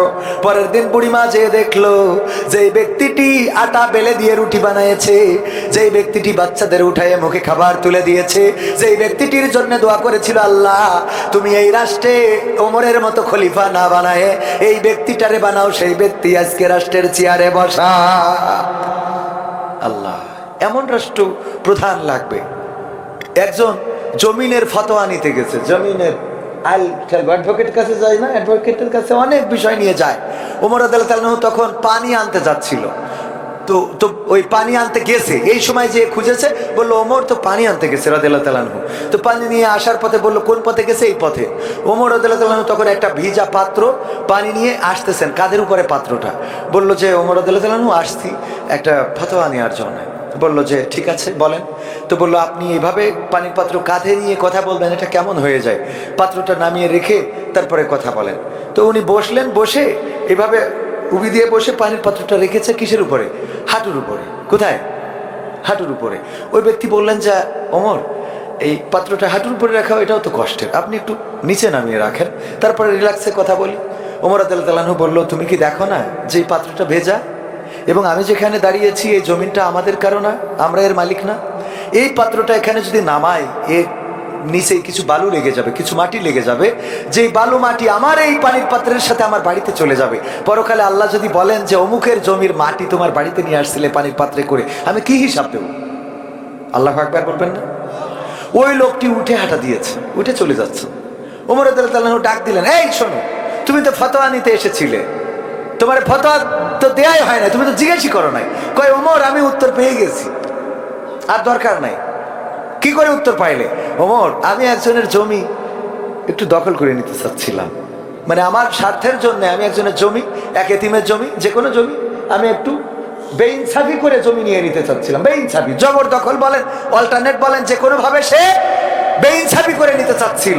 তো আমি দেখলাম সামান্য বালু কণা, আপনি এটাও পরকালের ময়দানে হিসাব দেওয়ার ভয় করেন, সুতরাং আমি ওই জমি আর কেমনে নিই? কথা বোঝেননি? প্র্যাকটিস তো নিজেদের মধ্যে থাকতে হবে। আবু সাইদ মুহাদ্দিস আবু সাইদের নাম শুনেছেন না? উনি আসতেছেন নৌকায় করে। কিসে করে? নৌকায় করে। তখন উনি চেয়ারম্যান, বাঁকড়ার চেয়ারম্যান, তখন এমপি হয় নাই। নৌকায় করে আসতেছেন, আসার পথে রোজার মাস খুরমা দিয়েছে রাষ্ট্রীয়ভাবে, জিকর কাছা থেকে নিয়ে ফিরতেছেন। নৌকার পরে মাগরিবের আজান হয়ে গেছে, উনি এক গেড়ো পানি নিলেন, কপোতাক্ষ নদী থেকে ইফতার করলেন। সাথে থাকা যাত্রীরা বলল, ওগো চেয়ারম্যান সাহেব, আপনি তো দেখছি খুরমা নিয়ে যাচ্ছেন, খেজুর নিয়ে যাচ্ছেন, রাষ্ট্রীয় খেজুর, ওখান থেকে তো দুইটা খুরমা দিয়ে যদি আপনি ইফতার করতেন তাইলে সুন্নাত তো আদায় হইতো, আপনার ইফতারটাও হয়ে যেত, আপনি নদীর এই ময়লা পানি দিয়ে ইফতার করলেন কেন? মুহাদ্দিস আবু সাঈদ ওই দিন জবাব দিয়ে বলেছিল, আমি যেটা নিয়ে যাচ্ছি এটা রাষ্ট্রের সম্পদ এবং এটা জনগণের অধিকার, এখান থেকে একটা খুরমা বের করে খাওয়ার মতো এখতিয়ার আল্লাহ রাব্বুল আলামিন আমাকে দেয় নাই, সুতরাং এই খুরমা খাওয়ার যোগ্যতা আমার নাই, এটা খাওয়ার অধিকার আমার নাই। এই ছিল মুহাদ্দিস আবু সাঈদ সাহেব রাহিমাহুল্লাহ। তিনি ইন্তেকাল করেছেন। এখনকার জামানায়ও এমন মানুষ আছে না নাই? এই মানুষদের পক্ষে থাকার দরকার আছে না নাই? এখনো চেয়ারম্যানই করে। চরমানায় পীর সাহেব আছেন চেয়ারম্যান, এখনো মোটরসাইকেলে ঘুরে বেড়ায়। ঠিক বলছি তো? চরমানা ভাইয়েরা ভালো করে বলতে পারবেন, মোটরসাইকেলে ঘুরে বেড়ায়। আমাদের দেশের চেয়ারম্যান, মেম্বার, এমপি হইলে আরে বাবা, ওর যা জোর ওর পিএসের তার থেকে বেশি জোর। আরে বাবা, এত জোর পিএস এর নাম। পিএস সাহেব উনি এমপি যা না করতে পারে, পিএস তার থেকেও বেশি করতে পারে। সম্মানিত ভাইয়েরা,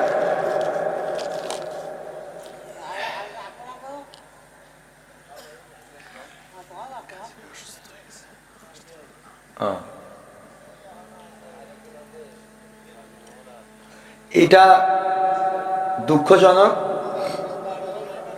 ভাই, এখনই শেষ করে দেব। আর আর আর একটুখানি সময় বসা যাবে না? বসা যাবে আর একটু? এখনো তো আমি চাইলাম যে কিছু সঙ্গীত শোনাবো, কিছু কথা বলবো। তো এখন যেটা আমার কাছে বলতে বলেছেন, এটা হলো যে আমাদের এখানকার অনেক ভাইয়েরা এই মাহফিলের বিরোধিতা করেছে। এখানে যদিও একটা দলের নাম মেনশন করা হয়েছে, আমি এই দলের নাম মেনশন করতে চাই না। কারণ গতকালকের আগের দিন যেখানে মাহফিল করেছি নাটোরে, নাকি গতকাল করলাম খেয়াল নাই, না গতকাল তো করলাম কুমিল্লায়, গতকাল নাটোরে, সেখানকার মাহফিলের আয়োজক ছিল বিএনপির ভাইয়েরা। আয়োজক কারা? আর এখানে বলতে চাচ্ছেন যে বিএনপিরা মাহফিল বন্ধ করার চেষ্টা করেছে। আসলে এটা দলের দোষ না। কিসের দোষ না? কথা কয় না, এটা দলের দোষ না। এই জন্যে আমি বলবো যে এই কাজ যারা করেছেন এটা তাদের ব্যক্তি প্রবলেম। আর বিএনপির এমন কোনো দিক নির্দেশনা নাই যে কোরআনের মাহফিল বন্ধ করতে হবে, মাহফিল করতে দেওয়া হবে না, এই জাতীয় দিক নির্দেশনা নাই। যারা মিডিয়ায় বক্তৃতা দিচ্ছেন ইসলামের বিরুদ্ধে বা জামাত ইসলামের বিরুদ্ধে বা কোরআনের বিরুদ্ধে, সবই তাদের ব্যক্তিগত বক্তব্য। এই বক্তব্য যারা দিচ্ছে তারা আওয়ামী লীগের দালাল, তারা স্বৈরাচারের দোসর। কারণ ইতিপূর্বে তারা মাহফিল বন্ধ করেছে, এখন তারা দায়িত্ব পালন করতে পারছে না বলে তাদের চাচাতো ভাই দায়িত্ব দিয়ে গেছে। এই মাহফিল যারা বন্ধ করতে চেয়েছে, মাথায় রাখবেন একটাও বিএনপির লোক নয়, সব তাদের দালাল, তাদের গুন্ডা, তাদের পান্ডা, তারা ছাড়া কেউ নয়। কারণ কোরআনের মাহফিল বন্ধ করার জন্য বিএনপি এখন পর্যন্ত প্রস্তুতি নেয়নি। যদি প্রস্তুতি নেয় বিএনপিও বাংলাদেশে টিকবে না, মাথায় রাখবেন। শুধু বিএনপি না, যদি জামাতে ইসলাম কোন মাহফিল বন্ধ করতে চায়, সেই জামাতের বিরুদ্ধে আন্দোলন হবে না, হবে না, তাদের বিরুদ্ধে আন্দোলন হবে। রাষ্ট্রীয়ভাবে বিএনপি এমন কোন সিদ্ধান্ত নেয় নাই। যারা বলেছেন বিএনপি, আমি বলবো না, এরা মুখোশ পরিহিত, তারা তাদের দোসর, তাদের প্রেতাত্মা। গোপনে তাদের কাছে যে প্রেসক্রিপশন নিয়ে আসে, ওদের প্রেসক্রিপশনে এরা চলে। এইগুলো খুঁজে যে বন্ধ করতে হবে ডাইরেক্ট বলবেন দালাল, নাম হবে কি দালাল। কোরআনের সাথে যারা করবে দ্বন্দ্ব তাদের সাথে কবু হবে না আপোষ। কোরআনের সাথে যারা করবে দ্বন্দ্ব তাদের সাথে কবু হবে না আপোষ। জেল জুলুম হলেও হবে, জেল জুলুম হলেও হবে, বিবেকের কাছে তবু হব নির্দোষ। আমার রবের কাছে রব নির্দোষ, মহান প্রভুর কাছে রব নির্দোষ। কোরআনের সাথে যারা করবে দ্বন্দ্ব তাদের সাথে কবু হবে না। কোরআনের কথা যারা বলে যায় আজ, তাদের দমাতে কত ফন্দি, কাউকে ধরে নিয়ে দিয়েছে ফাঁসি, কাউকে রেখেছিল বন্দি। কোরআনের কথা যারা বলে যায় আজ, তাদের দমাতে কত ফন্দি, কাউকে ধরে নিয়ে দিয়েছে ফাঁসি, কাউকে রেখেছিল বন্দি। হক কথা বললেই জ্বলে যায় গাব, কোরআনের কথা সইতে পারে না। হক কথা বললেই জ্বলে যায় গাব, কোরআনের কথা সইতে পারে না। জানি না তাদের আমাদের পরে কেন এত আক্রোশ। জেল জুলুম হলেও হবে, জেল জুলুম হলেও হবে, বিবেকের কাছে তবু হব নির্দোষ। আমার রবের কাছে রব নির্দোষ, মহান প্রভুর কাছে রব নির্দোষ। কোরআনের সাথে যারা করবে দ্বন্দ্ব তাদের সাথে কবু হবে না। কোরআনের কথা আজ বলতে গেলে আসছে বাধা কত ভাবে, কোরআন প্রেমিকেরা হাতে রেখে হাত সামনে এগিয়ে যাবে।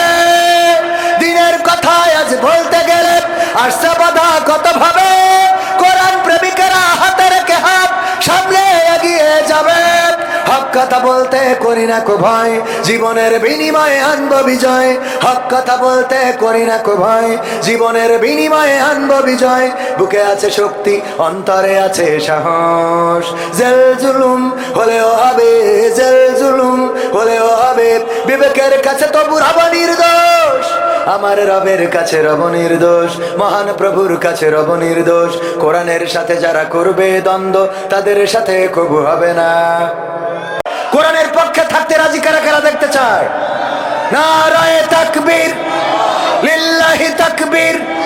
আল কোরআনের আলম, আল হাদিসের আলম, আমার নেতা তোমার নেতা, নারায়ে তাকবীর। ওগো আমার ভাইরা, কোরআনের পক্ষে যদি থাকতে হয়, কোরআনের পথে যদি থাকতে হয়, আল্লাহ বললেন ইয়া আইয়ুহাল্লাযীনা আমানু হাল আদুল্লুকুম আলা তিজারাতিন তুনজিকুম মিন আযাবিন আলীম। ওগো ঈমানদারেরা, আমি কি তোমাদের এমন একটা ব্যবসার কথা বলে দেব যেই ব্যবসা করলে তোমরা জাহান্নামের আযাব থেকে বেঁচে যাবে।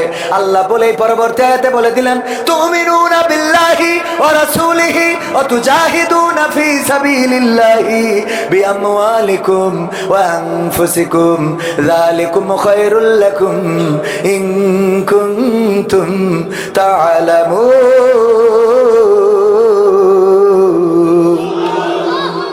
এই কথাটুকু বললে শুনতে কষ্ট হয়ে যাবে, থাকা যাবে আর একটু সময়। ভাইরা আমার, আল্লাহ রাব্বুল আলামিন বললেন সেই ব্যবসাটা হলো আমি আল্লাহর প্রতি ঈমান আনতে হবে, আমার রাসূলের প্রতি ঈমান আনতে হবে। আর আমি তোমাদের যে মাল দিয়েছি বিআমওয়ালিকুম ওয়া আনফুসিকুম, এবং তোমাদের যে জান দিলাম, সেই জান মাল দিয়ে আমার দ্বীন কায়েমের জন্য, আমার জমিনে আমার দ্বীন প্রতিষ্ঠার জন্য সংগ্রাম করতে হবে। এই দায়িত্ব দিয়েছেন কি? চিল্লায়ে বলেন, দায়িত্ব দিয়েছেন কে? এই দায়িত্ব পালন করার দরকার আছে না নাই? এই দায়িত্ব যদি পালন করতে হয়, আমার খোজালি যুব সংঘ, খোজালিপুর যুব উন্নয়ন খোজালিপুর যুব উন্নয়ন সংঘ এই 3 বছর ধরে সমাজের অনেক কাজ করে যাচ্ছেন। আমার মা বোনেরা পর্দার অন্তরালে আছেন, তাদের ব্যাপারে দু একটা কথা বলা দরকার। মা বোনেরা এসেছেন, মা বোনদের জন্য একটু ওয়াজ করা দরকার। আবার ওই যে ওবায়দুল কাদের কাকার গানটাও এখনো গাওয়া হয় নাই, শোনার দরকার আছে না নাই? এমপিরা সব কোথায় গেল? শোনাবো? শুনবেন শোনাবো, কিন্তু তার আগে একটুখানি আপনাদের কাছে দাবি, খোজালিপুর দক্ষিণ পাড়া যুব উন্নয়ন সংঘ এরা অনেক কষ্ট করে, অনেক পরিশ্রম করে, দিন রাত পরিশ্রম করে, বিদেশে খাটে, তারপরেও কিছু অংশ জমা করে করে সমাজের ভালো ভালো কাজের সাথে সম্পৃক্ত আছে, ভালো ভালো কাজের সাথে তারা জড়িত আছে। এই ভালো কাজে সহযোগিতা করার দরকার আছে না নাই? আছে না নাই? সহযোগিতা করতে রাজি? আমরা রাজি।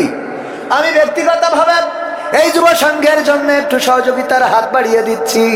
আপনাদের কাছেও বলবো, মা বোনদেরকেও বলবো, যে যা পারেন এই যুব সংঘ আগামী রমজানে ইফতারি বিতরণ করতে চায়, যারা গরিব মানুষ তাদের বাজার করে দিতে চায়, সেই বাজারের টাকার জন্য এই মাহফিলের জন্য টাকা লাগবে না, কারণ এই মাহফিলের যা খরচ তা বিদেশ থেকে ওরা কমপ্লিট করেছে। ওগো আমার ভাইয়েরা, 500, 100, 1000, 2000, 3000 যার পকেটে যা আছে দিয়ে দেবেন। তারপরে আমি কয়েকটা সঙ্গীত শোনাবো। আমার ইউটিউবার ভাইয়েরা এসেছেন অনেকে, আমি কয়েকটা সঙ্গীত না শোনায় বিদায় নেব না। আমার মা বোনেরাও এসেছেন, মা বোনদের জন্যও কিছু দিক নির্দেশনার দরকার আছে না নাই? আল্লাহ বললেন, ওয়াকরনা ফি বুয়ুতিকুন্না ওয়ালা তাবাররাজনা তাবাররুজাল জাহিলিয়াতিল উলা। ওগো নারীরা, তোমরা পর্দার মধ্যে থাকো, জাহিলি যুগের মেয়েদের মতো সেজেগুজে নিজেদেরকে প্রদর্শন করে বেড়ায়ও না। কথাটা কার? বললেন পর্দার মধ্যে থাকো, জাহিলি যুগের মেয়েদের মতো সেজেগুজে নিজেদেরকে প্রদর্শন করে বেড়ায়ও না। আর আমার মা বোনেরা এখন সাজুগুজু করে, আবার বুরখাও পরে। আগে সাজুগুজু, তারপরে বুরখা। বলেন ঠিক না বেঠিক? এরপরে পার্কে যায়, রিসোর্টে যায়, ক্যান্টিনে যায়, ক্যাফেতে যায়, তারপরে বুরখা খুলে দেয়, দিয়ে বলে, দেখো আজকে কেমন লাগে। ঠিক না বেঠিক? মানে আল্লাহর আইনও মানে, শয়তানের আইনও মানে। ভাত খেয়ে তারপরে মুড়ি খায়। কই ভিতরে গেছে? ভাইরা আমার, একজনও মাহরুম হওয়া যাবে না। পকেটে যা আছে দিয়ে দেবেন প্যাকেটে। কই যুবকরা যায় না তো? এটা গেলেই তারপরে আমি কয়েকটা মা বোনদের মধ্যেও যান, যা আছে পকেটে দিয়ে দেবেন প্যাকেটে, কেউ মাহরুম হওয়া যাবে না। যুবকদের জন্য সহযোগিতা করবেন, 500, 100, 1000, 2000, 3000 আমার হাতেও যদি কেউ দিতে চান দিতে পারেন, দোয়া করে দেব।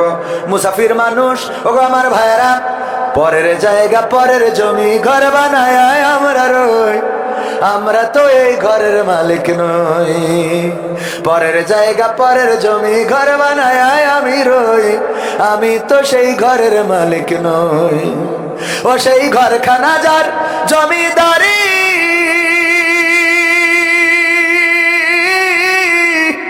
আমি পাই না তাহার হুকুমদারি। ও সেই ঘরখানা যার জমিদারি, আমি পাই না তাহার হুকুমদারি।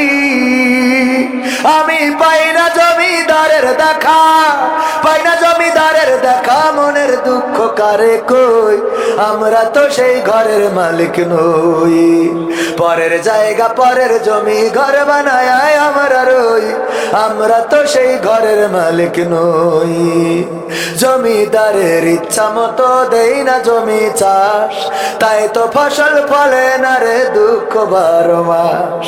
জমিদারের ইচ্ছা মতো দেই না জমি চাষ, তাই তো ফসল ফলে না রে দুঃখ 12 মাস। আমি খাজনা পাতি সবই দিলাম, তবু জমি আমার হয় যে নিলাম। আমি খাজনা পাতি সবই দিলাম, তবু জমি আমার হয় যে নিলাম, আমি চলি যে তার মন জোগায়া, চলি যে তার মন জোগায়া, আপনা নিলে না সই, আমি তো সেই ঘরের মালিক নই। পরের জায়গা পরের জমি ঘর বানায় আমরা রই, আমরা তো সেই ঘরের মালিক নই, আমরা তো সেই ঘরের মালিক নই, আমরা তো সেই ঘরের মালিক নই। তো পরের জায়গা পরের জমি, এই জায়গায় কিছু অর্থ কিছু সম্পদ একটু দিলে কি কষ্ট হবে? আমার হাতেও দিতে পারতেন। মা বোনদের মধ্যে যান, মা বোনেরাও, অনেক মা বোন এসেছেন, তারাও দিবেন। আল্লাহ আমার মা বোনদের দেওয়াকে কবুল করে নিন। সম্মানিত ভাইয়েরা, আমরা যেটা বলছিলাম যে আল্লাহ রাব্বুল আলামিন বলছেন ওয়ামিনান নাসি মা ইয়াকুলু আমান্না বিল্লাহি ওয়া বিল ইয়াউমিল আখির ওয়া মা হুম বিমুমিনিন। মানুষের মধ্যে এমন কিছু লোক আছে যারা ঈমানদার দাবি করে, কিন্তু তাদের মধ্যে ঈমানের ছিটে ফোঁটাও নাই। এমন মানুষের সংখ্যা বেশি না কম? অনেক বেশি। প্রথমে বলেছিলাম ওয়াইযা কুরিয়াল কুরআনু ফাসতামিউ লাহু ওয়া আনসিতু লাআল্লাকুম তুরহামুন। যখন তোমাদের সামনে কোরআন বলা হবে, কোরআন পড়া হবে, তখন তোমরা চুপ থেকে হৃদয়ের কান দিয়ে শুনবে, যাতে করে তোমাদের উপর আল্লাহর রহমত বর্ষণ হতে পারে। আমরা দেখেছি একজন দুজন করে উঠেছে না ওঠে নাই? উঠেছে। অ্যাডভোকেট গাজী এনামুল হক ভাই এখনো তো আসেনি নাই, তাই যদি এই ফাঁকা করে দেন তাহলে কি অবস্থা। এলাকার মানুষ হয়তো আপনাদের খারাপ লেগেছে, খারাপ লাগতেও পারে, আর বিশেষ করে কথা বললেই কিছু মানুষের গায়ে পড়ে, আর যখনই গায়ে পড়ে তখন কিছু মানুষ একটু নাখোশ হয়। এই নাখোশ হইলেও কিছু করার নেই, হক কথা বলে যেতে হবে, এটাই তো বাস্তবতা। যদি জামাতে ইসলাম ক্ষমতায় আসে আর কোরআনের আইন যদি কায়েম না করে, তাইলে আমরা যখন হক কথা বলবো তখন জামাতের বিরুদ্ধে লেগে যাবে না? যাবে না? যাবে না? যাবে না? এই জন্যে আমাদের হক কথা বলার কারণে হতে পারে জামাত ইসলাম আসার পরেও আমাদের পরে নির্যাতন জুলুম চলতে পারে না? পারে না? আবার বিএনপি আসলেও নির্যাতন জুলুম চলতে পারে, কারণ কোরআনের রাজ যারা চাইবে না তাদের সাথে আমাদের কোনো আপোষ থাকবে। আমরা এই সংসদে কোরআন বসাইতে চাই, কে নেতা এটা বড় কথা না, আমরা বসাইতে চাই কাকে? আল্লাহর কোরআনকে। আল্লাহর কোরআন সংসদে যদি শেখ হাসিনা কায়েম করে দেয় তবেই চট করে ঢুকতে পারবে, তাছাড়া ঢুকা হবে। এমপিরা সব কোথায় গেল? মন্ত্রীরা সব কোথায় গেল? কোথায় কাদের কাকা? তাদের ছাড়া দেশটা এখন লাগে ফাঁকা ফাঁকা। পালাবো না, পালাবে না, পালাবে না, যাই না তবু দেখা। পালাবে না, পালাবে না, যাই না তবু দেখা। তাদের ছাড়া দেশটা এখন লাগে ফাঁকা ফাঁকা, ওদের ছাড়া দেশটা এখন লাগে ফাঁকা ফাঁকা। আইন মন্ত্রী আটকে গেল আইনেরই ফাঁকে, দাড়ি ছাড়া দরবেশের ভণ্ড ভণ্ড লাগে। আইন মন্ত্রী আটকে গেল আইনেরই ফাঁকে, দাড়ি ছাড়া দরবেশের ভণ্ড ভণ্ড লাগে। শুনছি কত নেতা নেত্রী খাইতেছে ভাই ডান্ডা, বিচারপতি কালামানিকের ফাটিয়েছে আন্ডা। পলকের ঝলক গেল, পলকের ঝলক গেল থামিয়ে নেটের শাখা। তাদের ছাড়া দেশটা এখন লাগে ফাঁকা ফাঁকা, ওদের ছাড়া দেশটা এখন লাগে ফাঁকা ফাঁকা। কই গেল সেই সংসদেতে মমতাজের গান? কোথায় গেল হযরত বলা শামীম ওসমান? কই গেল সেই সংসদেতে মমতাজের গান? কোথায় গেল হযরত বলা শামীম ওসমান? ইনু মেনন দীপু মনি আছে কারাগারে, বাপ করিলেও পাপ কখনো ছাড়ে কি আর তারে। কোথায় গেল স্পিকারের, কোথায় গেল স্পিকারের দৃষ্টি আঁকা বাঁকা? তাদের ছাড়া দেশটা এখন লাগে ফাঁকা ফাঁকা, ওদের ছাড়া দেশটা এখন লাগে ফাঁকা ফাঁকা। কোথায় গেল আরাফাত আর ব্যারিস্টার সুমন? কথা বলার সময় তারা করে নিয়োজন।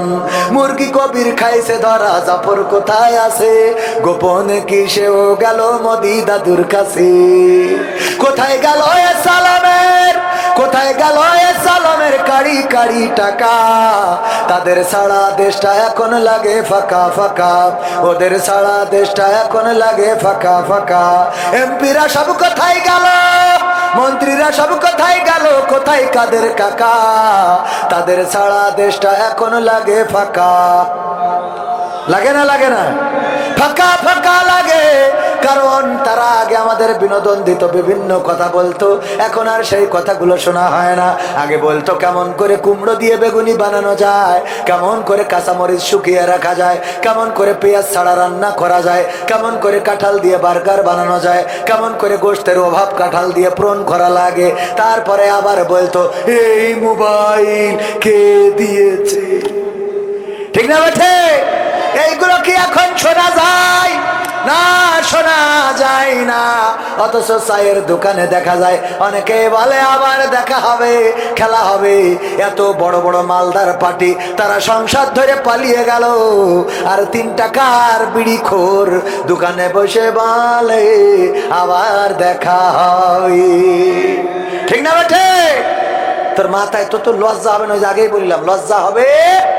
লজ্জা হবে না বাবা আমার ভাইয়েরা? এই জন্য একটু লজ্জা করার দরকার। আর এখনো যারা বলে আগেই তো ভালো ছিলাম, ওদের ডাক্তারের কাছে নিয়ে গেলি দেখবেন হৃদয়ের মধ্যে টকাস টকাস করে না, খালি আপা আপা করে। কি করে? আপা আপা আপা আপা আপা করে, ঠিক না বেঠি? পর্দার অন্তরালে মা বোনেরা আমার, আপনাদেরও কিছু দায়িত্ব আছে। স্বামীর সাথে খারাপ আচরণ করা যাবে, স্বামীর সাথে খারাপ আচরণ করা যাবে না, সন্তানের সামনে গালমন্দ করা যাবে না, গীবত করা যাবে না, পরনিন্দা করা যাবে না, পরচর্চা করা যাবে না। আমার মা বোনেরা, সন্তানদেরকে আপনি যেমন করে গড়ে তুলবেন, ওরা মাটির মতো, ওরা কাদার মতো, ওরাও তেমন হয়ে গড়ে উঠবে। আপনি যদি মানুষের গীবত করেন, গালমন্দ করেন, সিরিয়াল দেখেন, টিভি দেখেন, নামাজ না পড়েন, কোরআন না পড়েন, হাদিস না পড়েন, ইসলামী সাহিত্য না পড়েন, তাইলে ওই সন্তানও শয়তান হয়ে বেড়ে উঠবে। পরবর্তীতে এই সন্তান বড় হওয়ার পরে আপনাকে বৃদ্ধাশ্রমে রাখবে, আপনার ওষুধ কিনে দেবে না, আপনার খোঁজ খবর নেবে না, এমনকি দুনিয়ার পরে কষ্ট তো দেবে দেবে দেবে, আর পরকালে জাহান্নামে যাওয়ার কারণ হয়ে যাবে, ঠিক না বেঠে? এই জন্য সন্তানদেরকে মানুষ করার জন্য আপনারা নিজেদেরকে পরিবর্তন করবেন, নিজেদের চরিত্র, নিজেদের ব্যবহার, আচার আচরণ পরিবর্তন করবেন। স্বামীর সাথে খারাপ আচরণ করবেন না, কারণ মেয়েটা শেখে। আপনি যদি স্বামীর সাথে খারাপ আচরণ করেন, ওই মেয়েটাও শেখে কেমন আচরণ করতে হবে। আপনি যদি স্বামীর বাইরে কারোর সাথে কথা বলেন, ওই মেয়েটাও শেখে স্বামীর বাইরেও কথা বলা যায়। যদি মেয়ের চাচাদের সাথে কথা বলেন গো, তাইলে এই মেয়েও বিয়ের পরে তার অন্য এই জাতীয় যারা আছে তাদের সাথে কথা বলবে। আমার মা বোনেরা বলছে হুজুর গো, আমাদের কথা বলেন, সামনে যারা বসে আছে ওরা কি ফেরেশতা নাকি? ওরাও তো সেই একই কাজ করে। যদি আপনারা বিড়িখোর হন, আপনার সন্তান ডাইলখোর হবে, ঠিক না বেঠে? বিড়িখোর হইলে ডাইলখোর হবে। আপনি যদি গালাগালি দেন, ও আর এর থেকে বেশি কিছু করবে। আপনি যা লাঠি দিয়ে মারেন, ও তার ছুরি দিয়ে কোপাবে। সুতরাং আমাদের সবার পরিবর্তন দরকার।